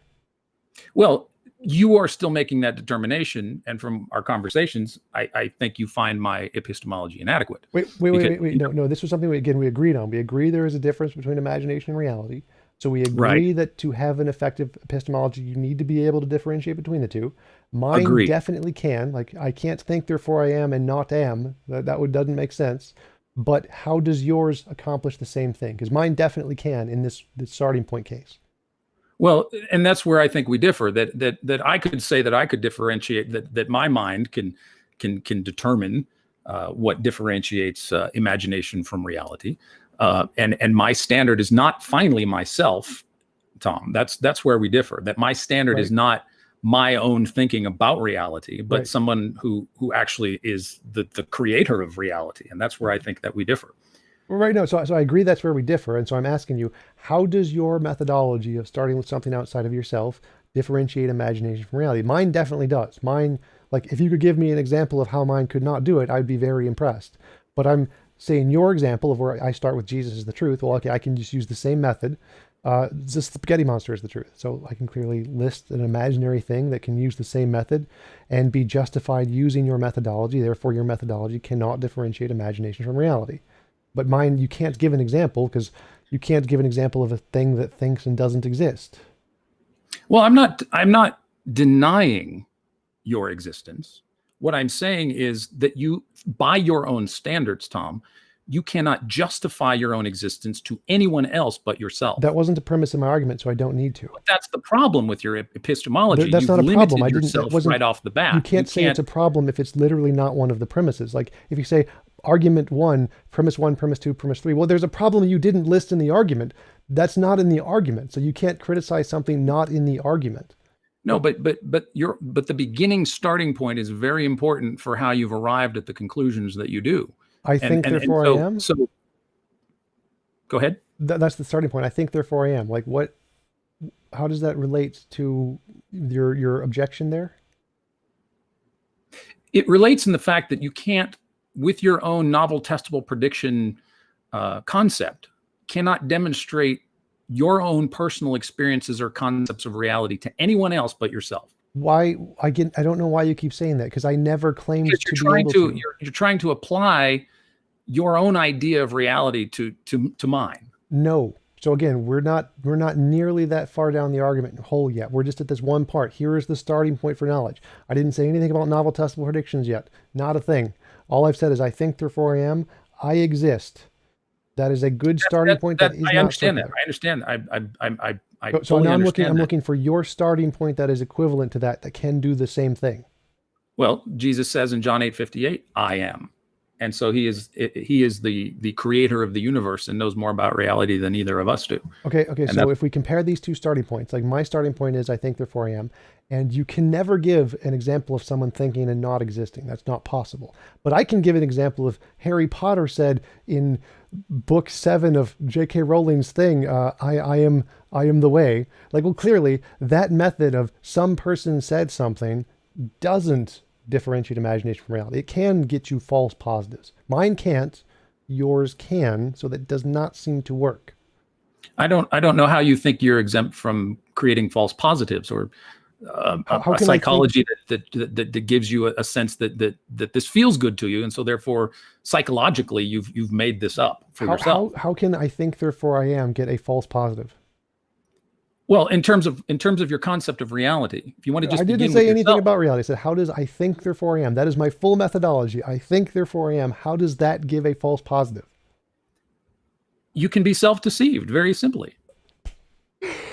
How can I deceive myself into not existing? Like, how can I believe I exist and be wrong? How is that possible? I'm not talking about your physical existence. I'm talking about the whole person of who you are, Tom. I don't care if I'm physical or if I'm idealistic or if I'm a combination of both. Tell me how I can think I exist and be wrong. How can I get a false positive? Because a positive means you believe something to be true. So I believe I exist. How can I have a false positive belief that I exist?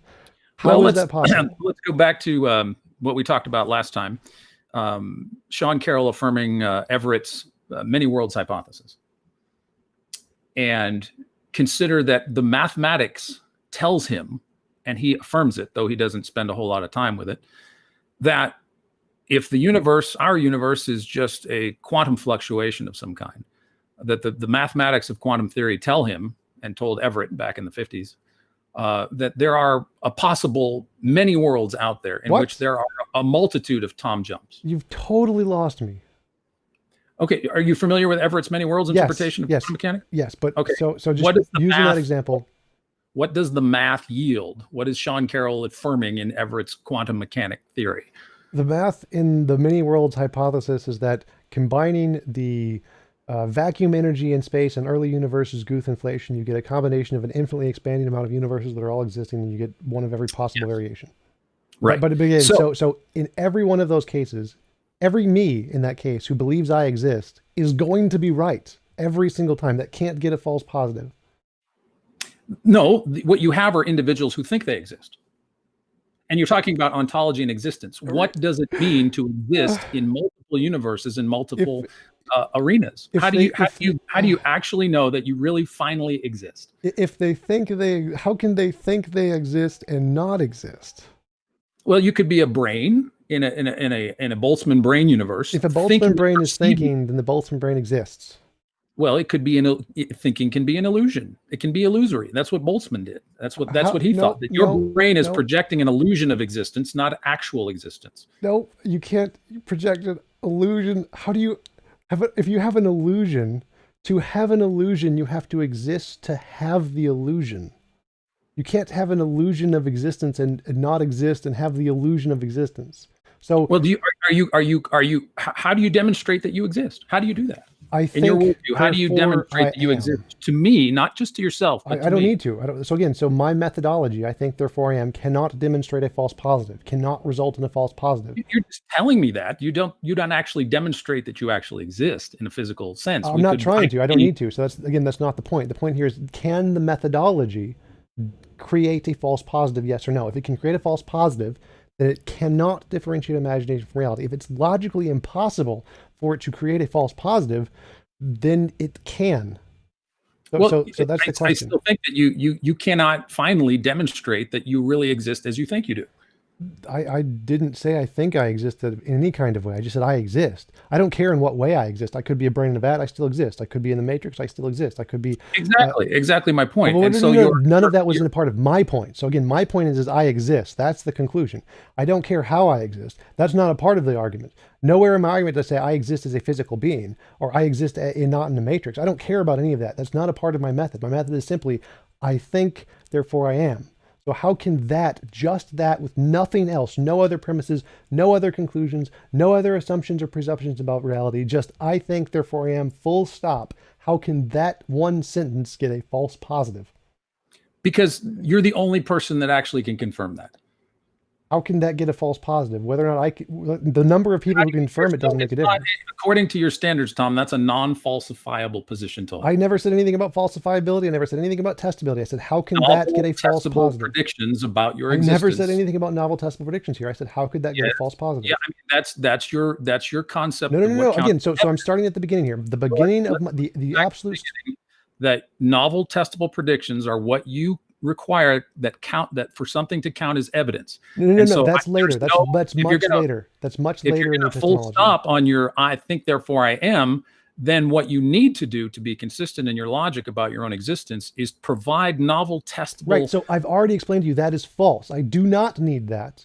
Because the starting point, because otherwise you're just no. I never said again. You keep confusing. You keep trying to add in things I haven't added to the argument yet. So my full argument, I've said nothing about novel testable predictions. This is the very beginning of my epistemology. I think, therefore I am. There is nothing about novel testable predictions. I haven't mentioned them. It's not a premise of my argument. You can't bring them up. You can't bring them as a criticism because they're not in there.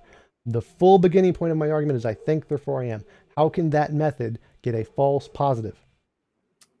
Again, self-deception, delusion, it's in the psychology literature. It's not meeting your standards of novel testable predictions. Again, you can't bring that up. I haven't brought that in as a premise. So that isn't, you cannot bring that up. It's valid to what you're saying, Tom, because you want to establish your existence as being true and real.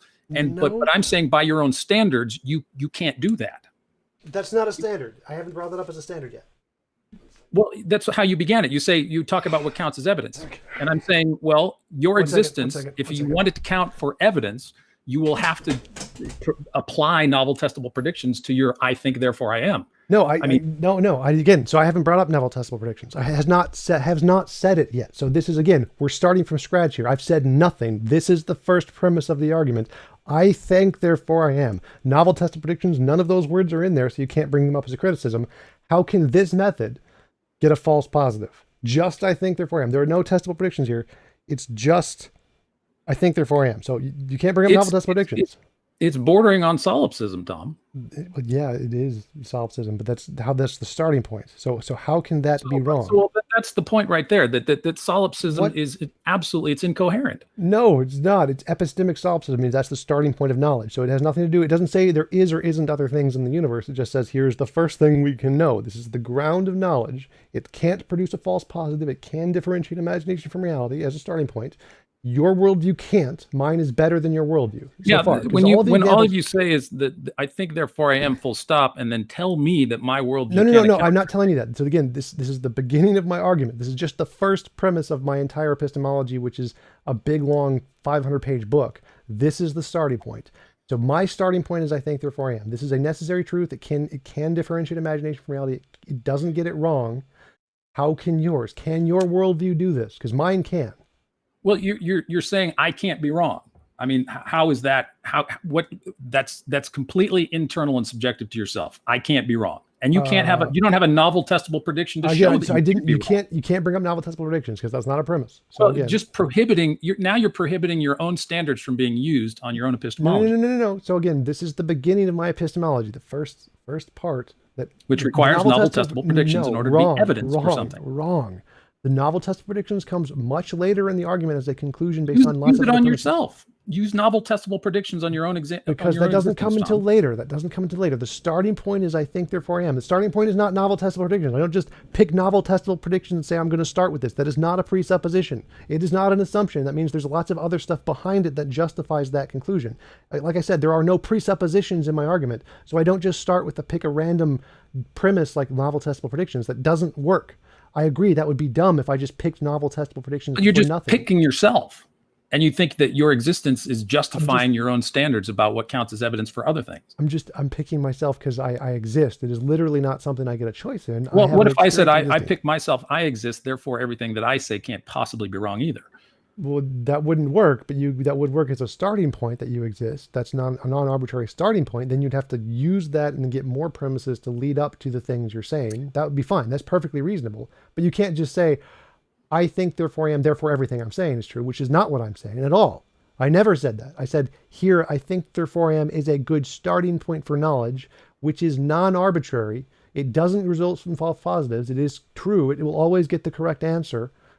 That's the point. It's non-circular. I think the false positives are where you and I disagree, because you can be, as you said earlier, you can experience delusion or self-deception. How can I have a delusion that I exist and not exist? Explain. What is the ground of your existence, Tom? I don't care. It doesn't matter what the ground of my existence is. All that matters is if I exist. It absolutely does, because according to science, that you're just particles. I never said anything about that. None of that was in anything I said. So again, I mean, how do you know that your intellect and the language that you've made up in your own existence is actually a standard for measuring what is true about reality? I never said it was. No, that's not a part of my argument either. So again, my question. Well, it is when you're making the claims that we've been making. It is part of your epistemology. Nope. It is part of your assumptions. Nope, that was never a part. So again, in order to critique an argument, you got to go with just the premises of the argument. You can't bring in extra stuff that's not there. The premise of my argument is I think, therefore I am. So you'd have to demonstrate how that premise is false.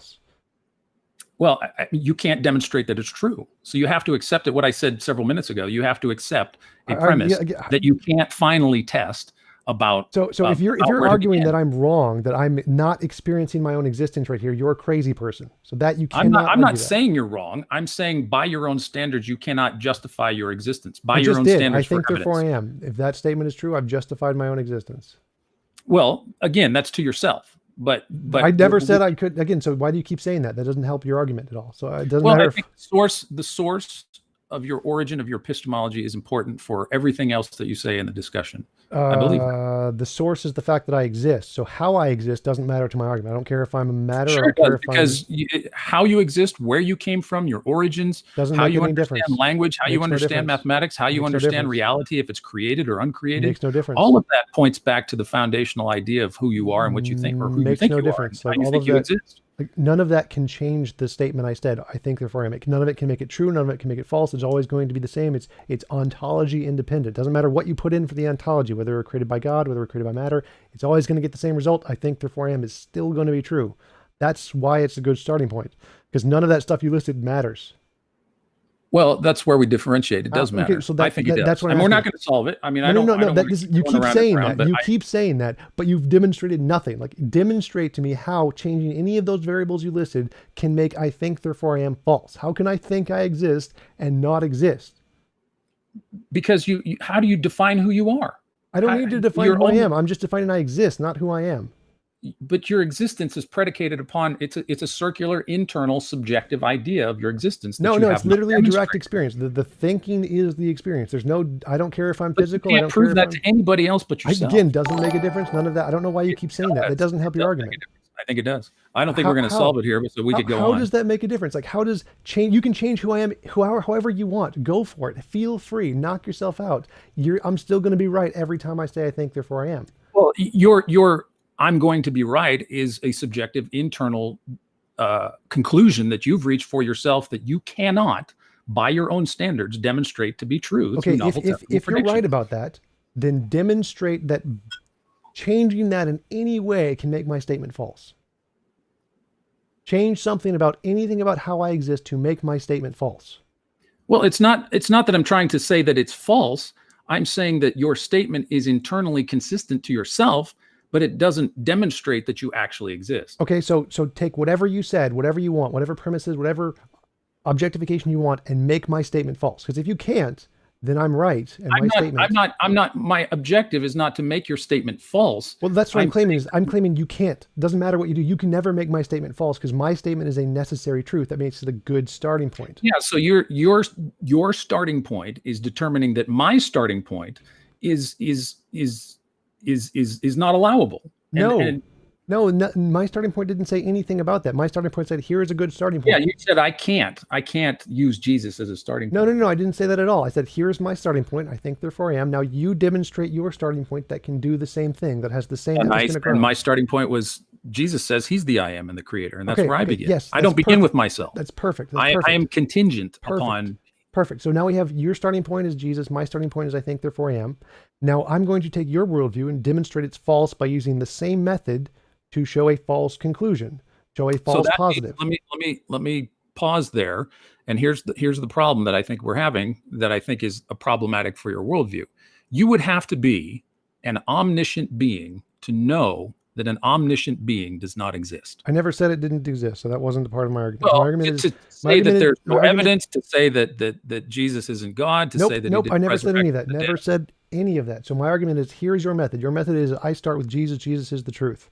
I start with Harry Potter. Harry Potter is the truth. I can use the same method and get a false positive. So that method that you used led to a false positive. Now, so I know Harry Potter doesn't exist, or we can reasonably conclude Harry Potter doesn't exist, or I can just say square circle if you want. We can go with square circle. The square circle is the truth. So I can use your method to get a false positive very, very easily. It's very easy to demonstrate your method leads to a false positive. Now, if my method is as bad as yours, you would need to be able to do the same thing to my method that I just did to yours. Well, why can't Jesus say the same thing you're saying and say, I am, therefore I exist? He could. He's perfectly fine with that. That would be a great starting point for Jesus. Well, how do you know he has not done that? I mean, you're coming at it as though I'm saying you haven't done that. I'm not saying he hasn't done that. I'm saying you haven't done that. I'm not following you.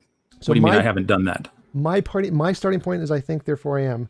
Your starting God point could is say Jesus. The same thing about his starting point. Yeah, God can definitely do that. So how does your I am, how is your I am capable of judging his same basic I am? It seems the competition his of would be I ams justifiable here. too. So my I think therefore I am would be justifiable, and his I think therefore I am would also be justifiable, and so is yours, and so is literally everyone who thinks therefore they are would all be justifiable to use that as a starting point, because that's a good starting point. But using someone else as a starting point doesn't work, and I can demonstrate that because it leads to false positives. So you're saying using somebody else as a starting point for one's epistemology leads to false positives and therefore is unreliable. Yes. Where did that come from? What? Where did what come from? Where did you get that assumption It's from? not an assumption. I can demonstrate it. So, for example, I can say, you believe in X created the universe or whatever. I can say, I believe in not X created the universe. Both of those can't be true, logical contradiction thing. So we know that that method leads to a false positive. One of those two statements is going to be false. So one of them is a false positive. No, but you can't do that for mine. A false positives don't eliminate one of the other explanations. Right. This is not a proof that there is no God. That's not what this is. I know that. I know you're not trying to prove it. I'm just saying that a false positive does not negate a starting point.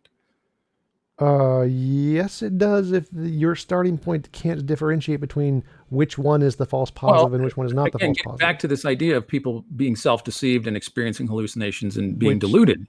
Your statement that I think therefore I am is subjective to that very problem. That created a system or a foundation for understanding reality that is rooted and grounded finally in yourself. So I've already asked for this. If you're right, demonstrate it. Demonstrate how my statement, I think therefore I am, can lead to a false positive using delusions, illusions, hallucinations, whatever you want. Demonstrate how that statement can get a false positive. Let's grant that you're right. Let's say, okay, it does have that problem. Show me. Show me how I think therefore I am can get a false positive. In Hugh Everett's Many Worlds interpretation, there's a Tom Jump in another universe doing something completely different. Which one of you is the real Tom Jump? Both. What? Anything that thinking exists. How do you know that you're him and he's you? How do you know that? Again, so existence is just the thinking. So it doesn't matter if I'm thinking or he's thinking. They're both thinking. They both exist. Anything that does thinking is existing. But what if in one alternative many worlds, you're thinking in logically contradictory ways to the way in which you're thinking now? Which one of you is right? They're both right. If they're both thinking and they both think they wait exist. a minute. Hold on a second. No, because the other Tom is not. So remember, just to clarify, the argument is I think therefore I am. That statement has to lead to a false positive. So if the person in the other universe is saying I think therefore I don't am, or I don't think therefore I not am, or something, then that would not be my statement. I think therefore I am. That would be the opposite of my statement. What if you don't exist in another you're dead in another world? That would be fine too. I would not be thinking in that world. That's contrary. Which one of you is the real existing person? If one of you is dead and one of you is alive, there's which no one of you is telling the truth? Doesn't matter how many Tom Jumps there are. If anything is thinking, that thing that is thinking exists. Now, I'm going to call myself Tom Jump because I like it. I don't care. It doesn't matter how many Tom Jumps there are. They're all going to be the real one if they're thinking they exist, and that's all the only requirement here. No other properties are required, just the thinking. That's it. But your other thinking Tom Jumps in other universes may be producing false positives that you can't verify or justify. What's the false positive? What's the false positive? The false positive is that you might be in another universe, existing as thinking in completely different terms, or maybe your thinking is merely an illusion. You're in a matrix or a hologram. In one other universe, you're programmed to feel like you're thinking. And so you're not really thinking. You're just programmed to feel like you're thinking. You're experiencing a hallucination of thought, which you could be in this universe. You can't differentiate with your I think therefore I am and not demonstrate that you're not a thinking pre-programmed blip in a matrix. You can't demonstrate that you're not. And so there's a potential for false positives there on the idea of quantum many worlds. So thinking is just any experience at all. It's just qualia. That's it. Doesn't matter if it's programmed. Doesn't matter if it's determined. It's just any qualia experience at all. That's thinking. So in another world, you could be pre-programmed to feel like you're thinking, or you could be experiencing an illusion of thought. That doesn't mean you exist. So any feeling, anything at all, that is thinking. So any qualia experience. Do Sims characters actually experience thought? No. Okay, so you could be a Sims character in another universe. How do you know? If if a Sims their character thinks they exist, then they're experiencing the thought of existing. So do they really exist in reality? If they experience thought, yes. But do they experience thought? No. No. So you could be a Sims character in another universe, not experiencing thought and not existing. Therefore, there's a false positive in your statement. No. How could I experience a thought of existing while not existing? That's literally a You're contradiction. experiencing an illusion, a hallucination of thought. Experience is thought. Like, so if I'm experiencing, so if there's any, if it's, what if you're pre-programmed like a Sims character in a Matrix? so if there's any part of the sentence that says I'm experiencing, that's an experience. That experience and thought synonyms here. So if I'm experiencing X, then I have to exist because that experience and thinking are synonymous. As a programmed character in the Matrix, how do you know that's real? If I'm experiencing it, I can't be experiencing it and not exist. I still don't think that you've extracted yourself from the problem of being a program who is hallucinating experience. Oh God. So it's impossible to have qualia experience and not have qualia experience at the same time, right? Well, again, computer program, AI, Matrix, Sean Carroll and Max Tegmark were discussing this on a podcast recently. They both agree with me on this. This is just Descartes, I think, therefore I am cogito ergo sum. They 100% agree with me on this. So that's not going to help you. Well, the theoretical abstraction of modern cosmology going in the direction that our universe is a computer every single simulation. part of that all agrees with my argument here. So no one in physics disagrees with me on this one. I've spoken to Sean Carroll. This is not a thing. There's no disagreement about this. This is just straight up P or not P. So if you have an qualia experience, you can't not have a qualia experience. Those are. But how do you differentiate that from being a program in a matrix in an alternate universe? How can you prove that or disprove that or show that you actually demonstrate that you have genuine, authentic qualia in this universe? And what I'm saying, Tom, is that you cannot demonstrate that to anyone else but yourself. Again, so you keep missing the point here completely. Like, can you exist and not exist at the same time? And again, I'm asking you to define ontological existence Just and demonstrate that it's not a matrix or a brain in a vat. You can't do that. You have no conceptual means. Again, you're not. You've said nothing. You've said nothing there at all that is relevant to my point. So existence. If you exist in the matrix, you exist. If you exist in the brain of a vat, you exist. If Does you exist a as a Sims program, character exist you in a exist. computer program, Tom? Do they have a quality seem experience? to be unable to say whether or not a Sims character actually exists. No. In I've already reality. answered that. If they have quality experience, they exist. If they don't have quality experience, they do not exist. And if you are a Sims character, how do you know if you are or not a Sims character in a matrix? If I have quality experience, then I exist. That's how you know.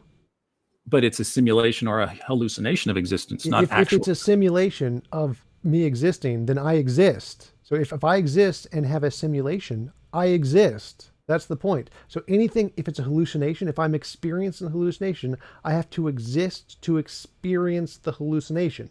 If I'm a brain in the vat, I have to exist as a brain in the vat to experience the hallucination. If I'm in the matrix, you cannot differentiate between those which options. doesn't matter to the argument because I exist in every single one of them. Because if you're just a hallucination, I exist in all of those. If I exist in the matrix, I exist in the brain in the vat, I exist in the Sims, I exist in all of those. There's not a difference for the argument. Well, it is absolutely foundational for what you're attempting to say about anything else. No, it's not. None of that said anything. Absolutely, none of my premises had anything at all. You're just assuming it's not. No. Again, so we're just going with the first premise of the argument here. I think, therefore I am. This is a good grounds of knowledge. I've said nothing further. Like all of the other premises that lead to novel testable predictions in science, all of that would come later, and I can justify all of that too. But we're just going with the first premise here. I think, therefore I am is a good, non-circular starting point of knowledge that is necessarily true and can't get it wrong. It cannot produce a false positive. Yours clearly can, mine clearly can't, and you keep saying it can, but you've demonstrated 0 cases where you get a false positive. Well, that's where we disagree. And I think based on the material science, you cannot finally demonstrate that your existence is what you say it is. That's not a false positive. So again, you're just playing with the definition of false positive to make it mean something it doesn't mean. A false positive means I believe I exist and I'm wrong. I positively believe I exist. I get it wrong. Right. You could be just a brain in a vat, which in terms of existence. See, The elasticity of your term of existence is the problem. There Tom. is no elasticity. Any quality experience is existence. So if you experience it, you exist by definition. In a purely materialistic worldview, that ontology of existence is a tricky thing. No, it's not. I didn't say anything about a materialistic worldview. That was not in my premise. So my premise is I think, therefore I am. That's it, period. Doesn't matter if the world's physical, doesn't matter if it's idealistic, doesn't matter if it's dualistic. You get the same result in every single one of them. I'll grant your existence and we can move on. Well, no, this is the problem, is that my worldview works extremely well here. I get a necessary starting point. That's a great basis for knowledge. You have a circular starting point that is arbitrary and you can pick whatever you want and you get exactly the same thing. So it can't differentiate. You get false positives. We disagree. I think your worldview, given materialism, can produce false positives. You cannot demonstrate what kind of existence that you finally have. Do you not realize why that's completely gibberish to my argument? Like that does nothing. That just proves I'm right. No, there are different levels of existence. Which was never a part of my argument. Simulation. There are a multitude of different possibilities that your statement cannot differentiate. There are different types of existence, and it can't differentiate between apples and oranges either. But it doesn't claim to, so that's not relevant to the argument. So again, it is because you want to make pronouncements about what's real and true and testable. Nope. Again, you keep deflecting to try and save your broken worldview here, which I've proven is false. I'm saying that there's nothing in your worldview that actually can differentiate between what kind of existence. I didn't say it has yet. So again, we're starting with premise one. I think, therefore I am. That's all. The only thing I need to differentiate. I will grant you existence so that we could move on to the right. So I can differentiate. I can say I exist and not produce a false positive. You can't. I can differentiate as well. I just have a different standard of truth by which I do. How does because I've demonstrated yours doesn't work and you can't demonstrate mine doesn't work. You've demonstrated that mine doesn't work, but you have not sufficiently demonstrated that your own existence is a sufficient and necessary condition to judge mine. Because I didn't say it was. I never said it was. So that wasn't part of my argument. I don't need to do that. But you are saying in an objective sense that I'm wrong. And I'm saying that your concept of your own existence is questionable from the start. And so that your pronouncements about my own epistemology have no bearing until you can establish that you are legitimately existing by your own empirical, verifiable, testable, novel prediction standards. Right, and absolutely all of that is gibberish because none of that actually affects my argument at all. So again, I don't think you understand how arguments and evidence work here. Like all I need to do is say just the starting point of our worldviews. My starting point is a necessary truth that can't be wrong. Yours is a arbitrary truth that can be wrong. And you haven't extracted yourself from the problem of hard solipsism. I haven't needed to yet because we're only at the first premise yet. That's later on, much later on in the later premises. We're still at the first premise. And I think the starting point is absolutely axiomatic to the rest of the discussion. That's why we're starting with the first premise. That's the starting point. Yeah, I will grant you that you exist and we can move on. Okay, so you grant my methodology starts with a necessary truth that cannot produce a false positive. Yours does not. I disagree that it can't produce a false positive. Right, and this is the part where I'm trying to understand you because you've presented no cases of that. Like a false positive means... Yes, I have. I've shown through the mathematics of modern cosmology that you could in fact be an artificial... None of those are false positives. None of those are false positives because again, a false positive is to have a belief I exist and to not exist. That would be a false positive. So you have to give an example. Term of existence is elastic. You can't determine. Nope, my term of existence is not elastic. The term is thinking. The thinking is existence. If you have a thought, you exist. It doesn't matter that if you cannot differentiate in terms of what kind of ontology, qualia, or existence that you have, that is relevant to everything else that you want to tell me about. No, it's not. reality. No, it's not. So again, that does not apply to my argument. That's a straw man. That's straw man gibberish. So my argument is I think, therefore I am. And that method can't produce a false positive. That method cannot produce a thought that I exist. Yeah, I believe that it can't, but I disagree. So we'll move on. No, this is kind of like I win. I've already won the argument at this point. I've destroyed your worldview completely because this is so obviously true.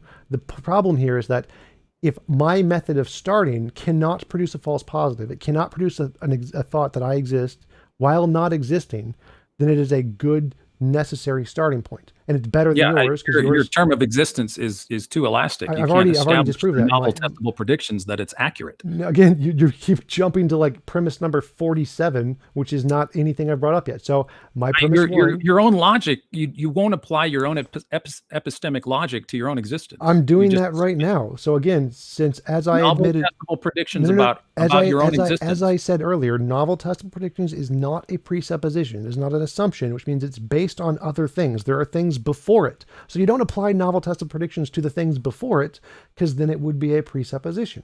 So it's a conclusion based off of other premises that come first. The starting premise is I think therefore I am. So I think therefore I am is before novel testable predictions, not after. You don't apply novel testable predictions to the thing. No, this is what it starts with. There's nothing prior to this. This is the starting point. So I don't apply novel testable predictions to this. This is the starting point. I think therefore I am. So that is the one thing, that this starting point does not have a false positive. You cannot produce a false positive. There is no ambiguity to exist. Exist is just I think. Any thought, any experience, anything of that sort is existence. Doesn't matter if you're a brain in a vat and you think, okay, you exist. If you're in the Matrix and you think, you exist. If you're a Sims character and you think, you exist. Any thinking is existence. So I don't need to differentiate between any of those because they all exist. And none of those are, and whether or not you exist in any of those doesn't change the argument. So it doesn't make the argument false. So it doesn't produce a false positive, proving I'm correct in each of those cases. If I'm in the brain in the vat. Each case of existence is radically different. But it doesn't. And it really depends on your statements when you talk about reality. No, it doesn't. It does, because you're assuming that you exist in a certain state. No, I didn't. I nowhere in that premise did it say I exist in a certain state. The kind of existence that you have is absolutely dependent upon. No. Foundational to what you say about where in I think therefore I am does it tell me what kind of way I exist? Exactly, it can't. It doesn't. It doesn't attempt to. So saying it can't is like, because that if you don't think again, this is the starting point. So the starting point is I think therefore I am. This is my epistemology. I get to define it however I want. You need to show a problem with this premise, or you need to grant this premise is a necessary starting point that cannot lead to a false positive. Those are the two options. Either it's a flawed in some way. No, that's a false dichotomy, because you're starting with yourself. It does not define what kind of reality in which you exist. It just assumes. Nowhere did I say it did, so that doesn't relevant. That's not relevant to anything. It is relevant, because if you think reality is uncreated, I never said that. I never said that. Never said that. You need to make that distinction, Tom, for your statements about reality to make sense. No, I don't. None of that I said in the first premise. So again, you keep bringing up things that are like premise 47, premise 23, premise 84. Like none of that is in the first premise, so none of that is relevant yet. You can't bring that in as a criticism. You got to start with the first premise. If you can't, either there's something wrong with the first premise, or there is not something wrong with the first premise. Those are the only two options. It's P or not P. It is a true dichotomy. I don't agree. There's a lot wrong with your first premise. Okay. So that's not a false dichotomy. So it's a dichotomy. It is, because you're defining what existence is. Either there is something wrong with the first premise, or there is not something wrong with the first premise. That is P. And I think there is something wrong with your first premise. That's great. That is good. So we're making progress. What is wrong with the first premise? I think therefore I am. Existence is just any thinking, so it doesn't care what kind. You're too elastic and too ambiguous with existence. That's my problem. That doesn't make a difference. That's not a problem. How is that a problem? It does, because you're going to make further arguments based on this idea of your existence. What? You're going to make arguments based on this premise of your own existence, and you haven't defined what kind of existence that you have. I don't need to. Like, well, I don't know. Like, I haven't told you what an apple or an orange is either. I don't need to. Like, I don't know why you keep bringing this up. You can't show to anyone else but yourself. I don't know why you keep bringing this up. How is this a problem with the first premise? If you cannot demonstrate through your own methodology your existence, why should I believe anything else that you have to say about reality? How is this a problem with the first premise? So the first premise is I think therefore I am. Where is the problem in that? Saying that existence is the problem because of further premises isn't a problem with the first premise. It's a problem with the further premises. Yeah, the foundational aspect of your idea of existence, that you think you exist, and it doesn't matter how you think you exist, right? Yet. So the first premise doesn't matter how you exist. And you want to make pronouncements about my own epistemology and ontology. I'm going to challenge you keep your concept of reality. Keep jumping into nonsense that has nothing to do with what I said. So again, first premise, I think therefore I am. You can't bring up further premises and say there's a problem with the further premises. That would be a problem with the further premises. So this premise, there has to be a problem with this premise on its own with nothing else related. Your idea of existence is ambiguous, Tom. Your idea of existence is ambiguous. Why is that a problem? You can't define it for anybody else but yourself. Why is that a problem? How is that a problem? Where is that a problem with the first premise? Does the first premise contradict itself? Individual able to make pronouncements about reality, reason, logic, made-up language. Where does it do that in the first premise? Where does it do any of that in the first premise? Your own existence cannot be demonstrated to anybody Where else. does it attempt to your do that in the qualia, first premise? everything, your interpretations, your imaginary where constructs, in the your first standards. premise? You keep saying that. Where in the first premise does it attempt to do that? If it doesn't attempt to do that, then it's not a contradiction. It's not a problem. So it can only be a problem. You're making assumptions about your existence. Where in the first premise? That has a bearing on reality about what you say about everything else. Where in the first premise is the problem? That's the problem. You keep saying this is a problem, but you demonstrate no problem. The ambiguity of your concept of existence in ontology. Where is that a problem in the first premise? Like, how does that create a contradiction say that in the first premise? You can't produce false positives, that you can't be wrong, right? and indeed, but you haven't demonstrated by just saying I exist, therefore I am, that you haven't demonstrated anything. You've just made this statement to yourself and to me, but you haven't demonstrated that you exist. Really, fundamentally, philosophically, metaphysically, you're saying you exist to yourself, but again, it's very solipsistic. And but for the sake of argument, I'll grant that you exist. But I think it's potentially. This is kind of the main point here. So I mean, everyone can see how obvious this is that my worldview is totally better than yours in this case, because it's just saying that I think, therefore I am. Whatever way I exist, I don't care how I exist. Brain in a vat, Matrix, Sims, doesn't make a difference. If I think, that thinking exists. And so that's good enough. That's a solid, necessary truth starting point. And there's nothing in that premise that has an issue at all. And you keep saying there's an issue, but you haven't demonstrated. You just keep saying there's further issues of other stuff that you haven't mentioned. You build the arguments from there about my ontology and my epistemology. Stop. Build the arguments from there means there's stuff in the future that I haven't mentioned yet, and you're critiquing that stuff, but you're not critiquing the thing in the first premise. So that isn't a problem with the first premise. You can say there's problems with the further premise. Like if I say premise 1, Socrates is a man, all men are mortal, therefore John is a mortal. Well, clearly there's a problem with the third premise because I haven't mentioned John in the argument yet. But you can't say that's a problem with the first premise. It doesn't work. So again, the first premise is just I think, therefore I am, and you keep saying there's a problem with just that part, and the problem you keep mentioning has to do with things I haven't mentioned yet. So it's just like saying. I'll just stick with the definition of existence and ontology in your first premise. What does that mean? What does what mean? Existence. What does that mean? Thinking. Any thinking. Right. So again, back to my earlier question: Are you a Sims thinking? Are you an AI? Are you a brain in a vat? What kind of thinking? Those are all thinking. So those all fit into the same argument. So a Sims character can think. If it can think, I don't know if it can think or not. Well, you just said if anybody. I mean, how do you know that? How do you know you're not a Sims character? Is what I'm asking, and you can't seem to be able to differentiate. My first premise doesn't say Sims character. My first premise says thinking, therefore exist. So does a Sims character think and exist? If it thinks, then it exists. I don't know if it thinks or not. It doesn't matter to my argument. So if it does, then how do you know if you're a Sims character or not? Where is that in the first premise? That isn't in the first premise, is it? Where? You're just assuming you're not. I didn't assume I'm not. I never said that. That's not in the first premise. So if you are a Sims character, it doesn't matter. It doesn't matter if you're AI or thinking. It doesn't matter. Everything is just thinking, and your thinking is enough to justify everything else. My thinking is enough to justify that I exist. Yes. That's to yourself. That's the conclusion of the first premise. I think, therefore I exist. But you want to make this conclusion objectively applicable to everything else that you wish to say, correct? Nope. This is just about the only thing. It's just I think, therefore I am. So you don't even stop. So that doesn't finally matter if you exist or not. It's just the starting point. It's the starting point. That's what matters. Right. You're assuming existence and not really defining it very well or thought very well. I don't know what you mean by thinking or existence. You haven't expanded qualia? upon that. You know the term qualia? Like you Google. Yes. So it's qualia, experience, thinking. But you can only demonstrate that to yourself, Tom. I can't experience your qualia. You can't prove you're having qualia. Where in the first premise does it say I demonstrate it to anybody else? Okay, so you're solipsistically beginning your epistemological argument. So again, we're going back to the original question.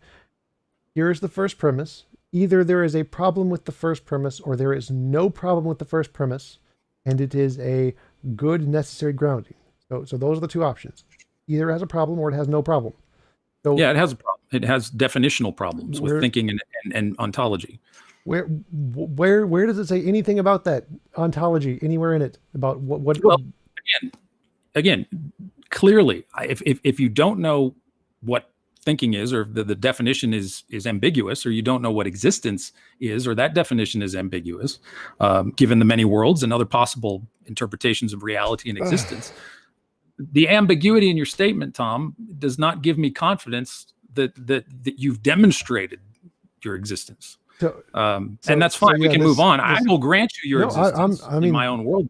I'm happy to keep going for this because it just demonstrates how superior my worldview is. I mean, I can just grant, yep, I think therefore I am pure, necessarily truth, can't be wrong. I don't have to try and argue from nonsense gibberish that has nothing to do with the argument. I don't have to deflate to things that don't matter to the argument to try and deflect to things that change nothing about the argument. I can just grant this obvious truth that everyone in the audience is like, yep, that's obviously true. And the fact that you have to fight against one of the most obvious truths in the world to try and justify your worldview shows how inferior your worldview is. So I'm happy to sit on this point all day, every day with every single theist, because I'm going to win every single time, because it just makes my worldview so much obviously better. Well, I don't see it as being obvious from your perspective, except to you. Well, no, except to literally everyone. This is like saying, I'm not going to, based on it, the starting point of epistemology, I don't just accept it carte blanche that you exist without defining what you mean by existence and what you mean by thinking.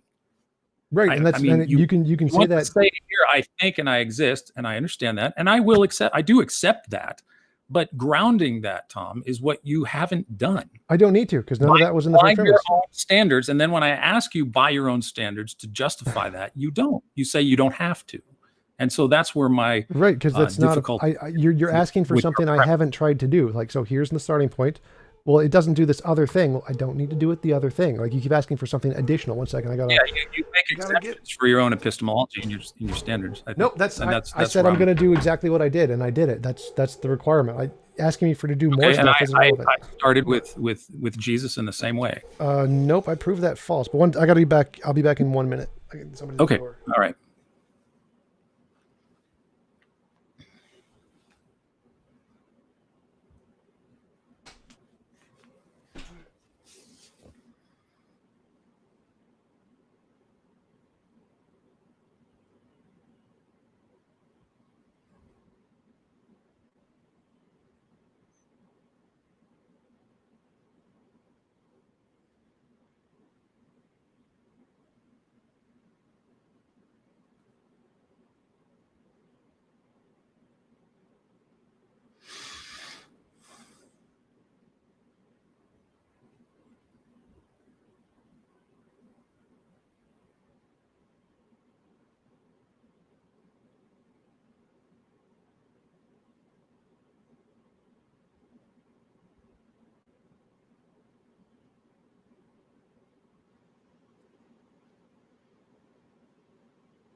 Okay.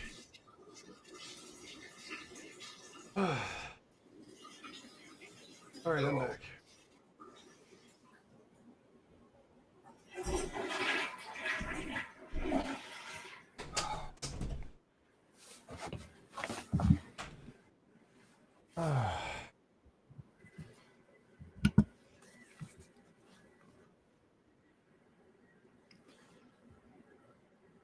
Okay. I'm back. So I mean, it seems obvious to like anyone who watches this. Like, if you imagine a neutral party thinking about the two positions, one position says I think therefore I am, and this can't produce a false positive, and the only requirement is the thinking and the existence, literally nothing else. It doesn't matter if you're what kind of existence, it's irrelevant to the argument. So asking for it just doesn't do anything. It's like if you say, well, I think if you say Jesus is the truth, and I say, well, what is a tomato? I mean, you didn't answer what is a tomato with Jesus is the truth. So, but does that disprove your argument? Well, clearly not. So it doesn't have anything to do with the argument. So it's a non sequitur. It's literally bringing up something I didn't say. So it doesn't matter, and everyone can understand this. Like it's super clear that I think therefore I am is necessarily true. Like you can't exist and not exist at the same time. You can't have thoughts and not exist to have the thoughts, because that's literally what it means to exist, is to have thoughts. Doesn't matter what the thoughts are made of. So my grounding, just the first premise, is clearly superior to yours because mine can't produce a false positive by definition.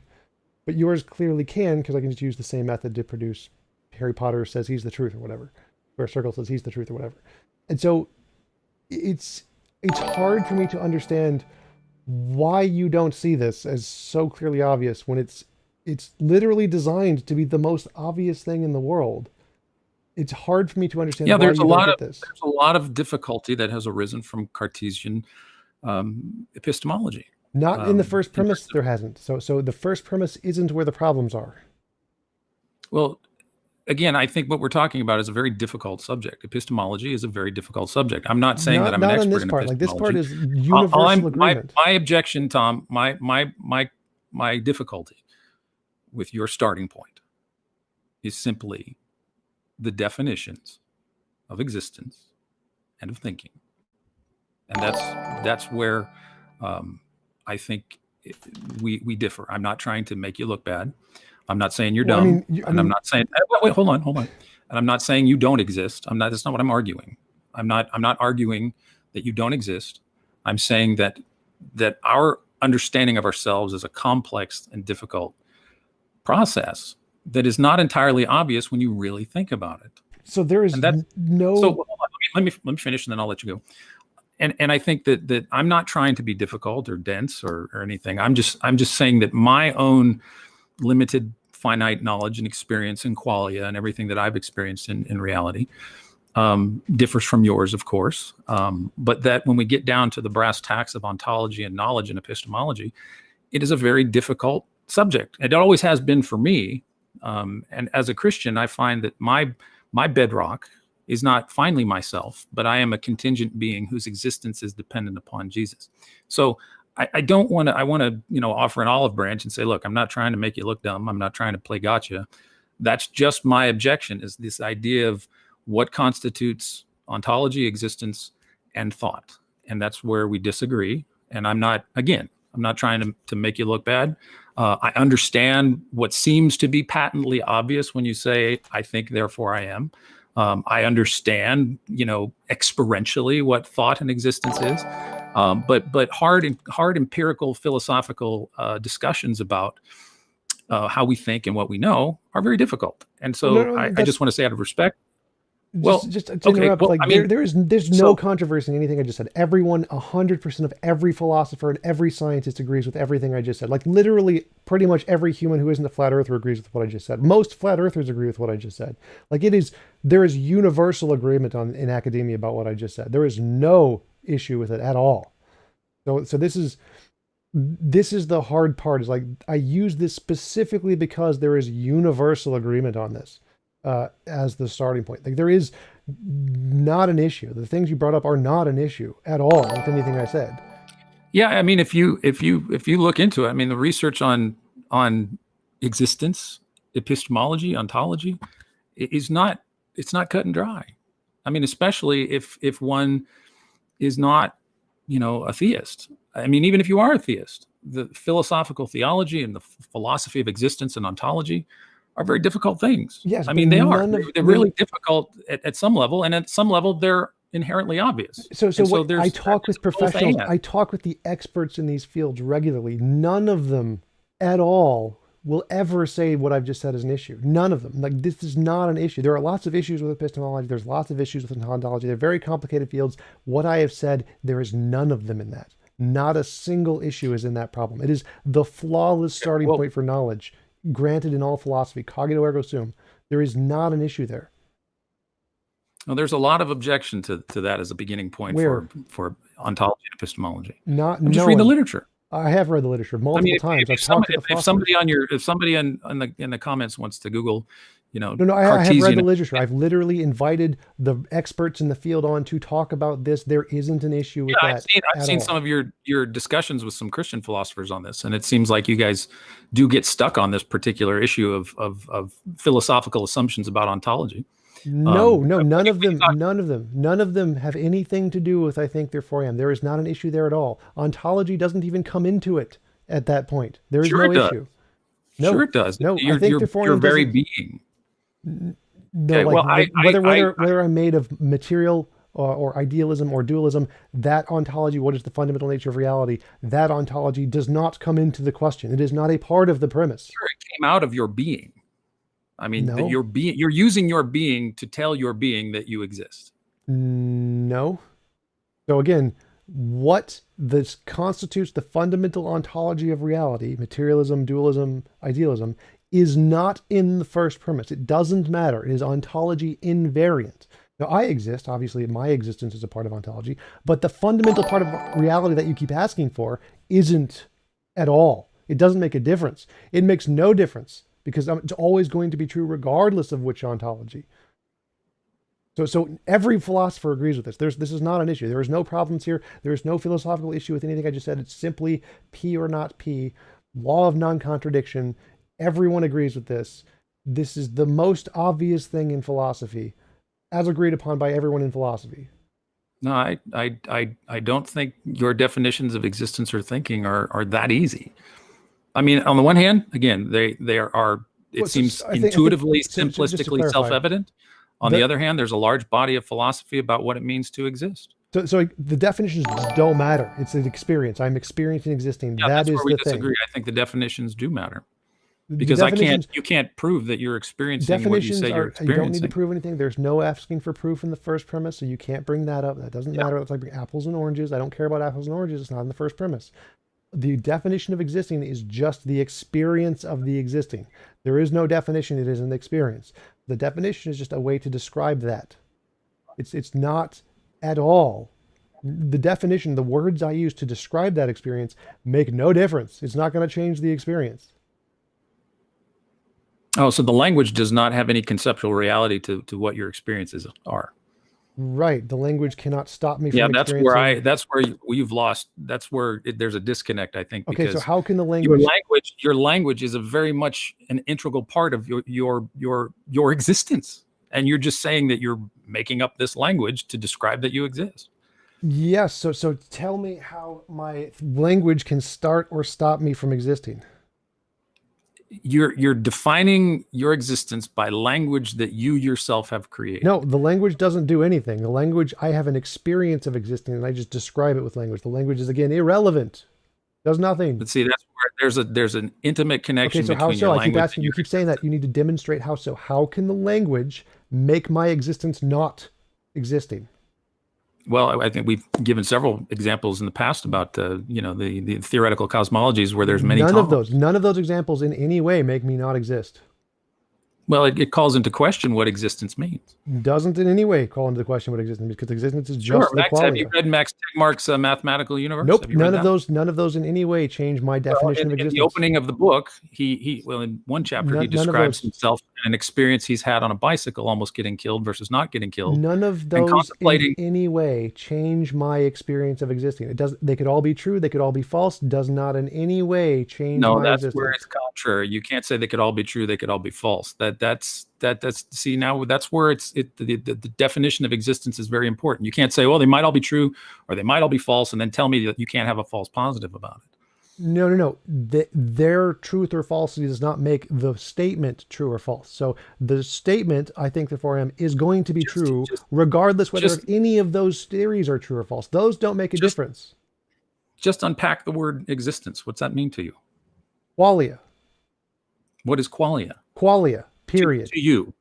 Qualia. What is that? It is the thing I'm experiencing. It is literally qualia. That is the only thing it is. So you're created a word to describe an experience. Your experience that comes from your experience. It's very circular, Tom. No, that's not how circular works. That's a tautology. You're saying the same thing twice. Experience cannot be circular by definition. It's just the thing you experience. So no, that is not circular. Okay, tautologically, circular, whatever you want to say, you've come Oh up my with a God. word. Listen, Tom, you've Words come up with a don't word affect the on your argument. existence. You can't demonstrate to me that your qualia is actually real. Yeah, this is going nowhere. Like, what you're saying is just gibberish. Like, I've already destroyed your argument completely so many times. Like, the fact that you don't understand this is literally just the basic facts of reality. I do understand it. I think your definitions of existence are what the problem is. You I'm just say using the existence philosophical definition, qualia. qualia is existence, Yep. and you can't demonstrate this to be true. You assume it to be true, but you can't You don't demonstrate need it to to be true. demonstrate it for it to be true. You don't need to demonstrate things for them to be true. They can be true without them being demonstrated. Right. So here's an exemption that you have for yourself. You don't have to No, demonstrate that this is true. no. You can assume it's true, but I Again, can't. I have to somehow. I'm wrong. burdened with Wrong having to again. demonstrate Wrong my again. Again, there was no point in the first premise does it say demonstrate anything. No point in the first premise does it say you need to demonstrate anything. right. So but then you claim that my starting point produces false positives and therefore is unreliable. Right. That you can't do that just from your own starting point. You cannot Mine, do that. mine cannot produce false positives, so it does. Well, you can't say your axiom there of your starting point does not have sufficient grounds to tell me that mine is wrong. Right. It doesn't attempt to. It doesn't even try to. You have been attempting to do that. You have been No. telling me that my No, I ontology have not. produces false positives. You've been telling me that simply from your I think no. therefore I Oh am. my God. You said that doesn't produce false positives. So but I then you have a tell me model. that mine is insufficient. No, I have a model. You have a model. My model does not produce false positives. Your model does produce false positives. Nowhere in my model does it say that. You can't tell me that just from I exist, therefore It doesn't. I am. It doesn't say that anywhere in my model. My model doesn't say your model produces false positives. That's not in my model. You're saying it, Tom. You're saying it. Yes, and I'm saying your model hasn't established anything. Apples exist. Apples exist is also not in my model. My model does not say anything about your model or anyone else's model. That's not part of my model. You're telling me what my model is. You're telling me my model is wrong. No, my model says I think, therefore I am, period. It doesn't say anything about your model. Right, and then you tell me that mine has a false positive. And no.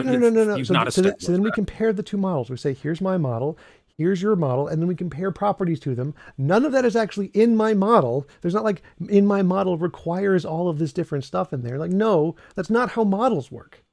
Like, it's so bad. Like, this is so obvious. Ridiculous. Like, I don't know how much more simple I can make this. It's so unbelievably simple. Okay. Yeah, I'm ready to just call it a day, because that was essentially, there is no greater proof of the falseness of your ideology than that. There's no greater way to show how more wrong it could be. Okay. Anyway, if you have any closing remarks, that's fine. No, I'm fine. Thanks for the chat. Yep. Thanks for the chat. It was interesting. All right. Talk to you later.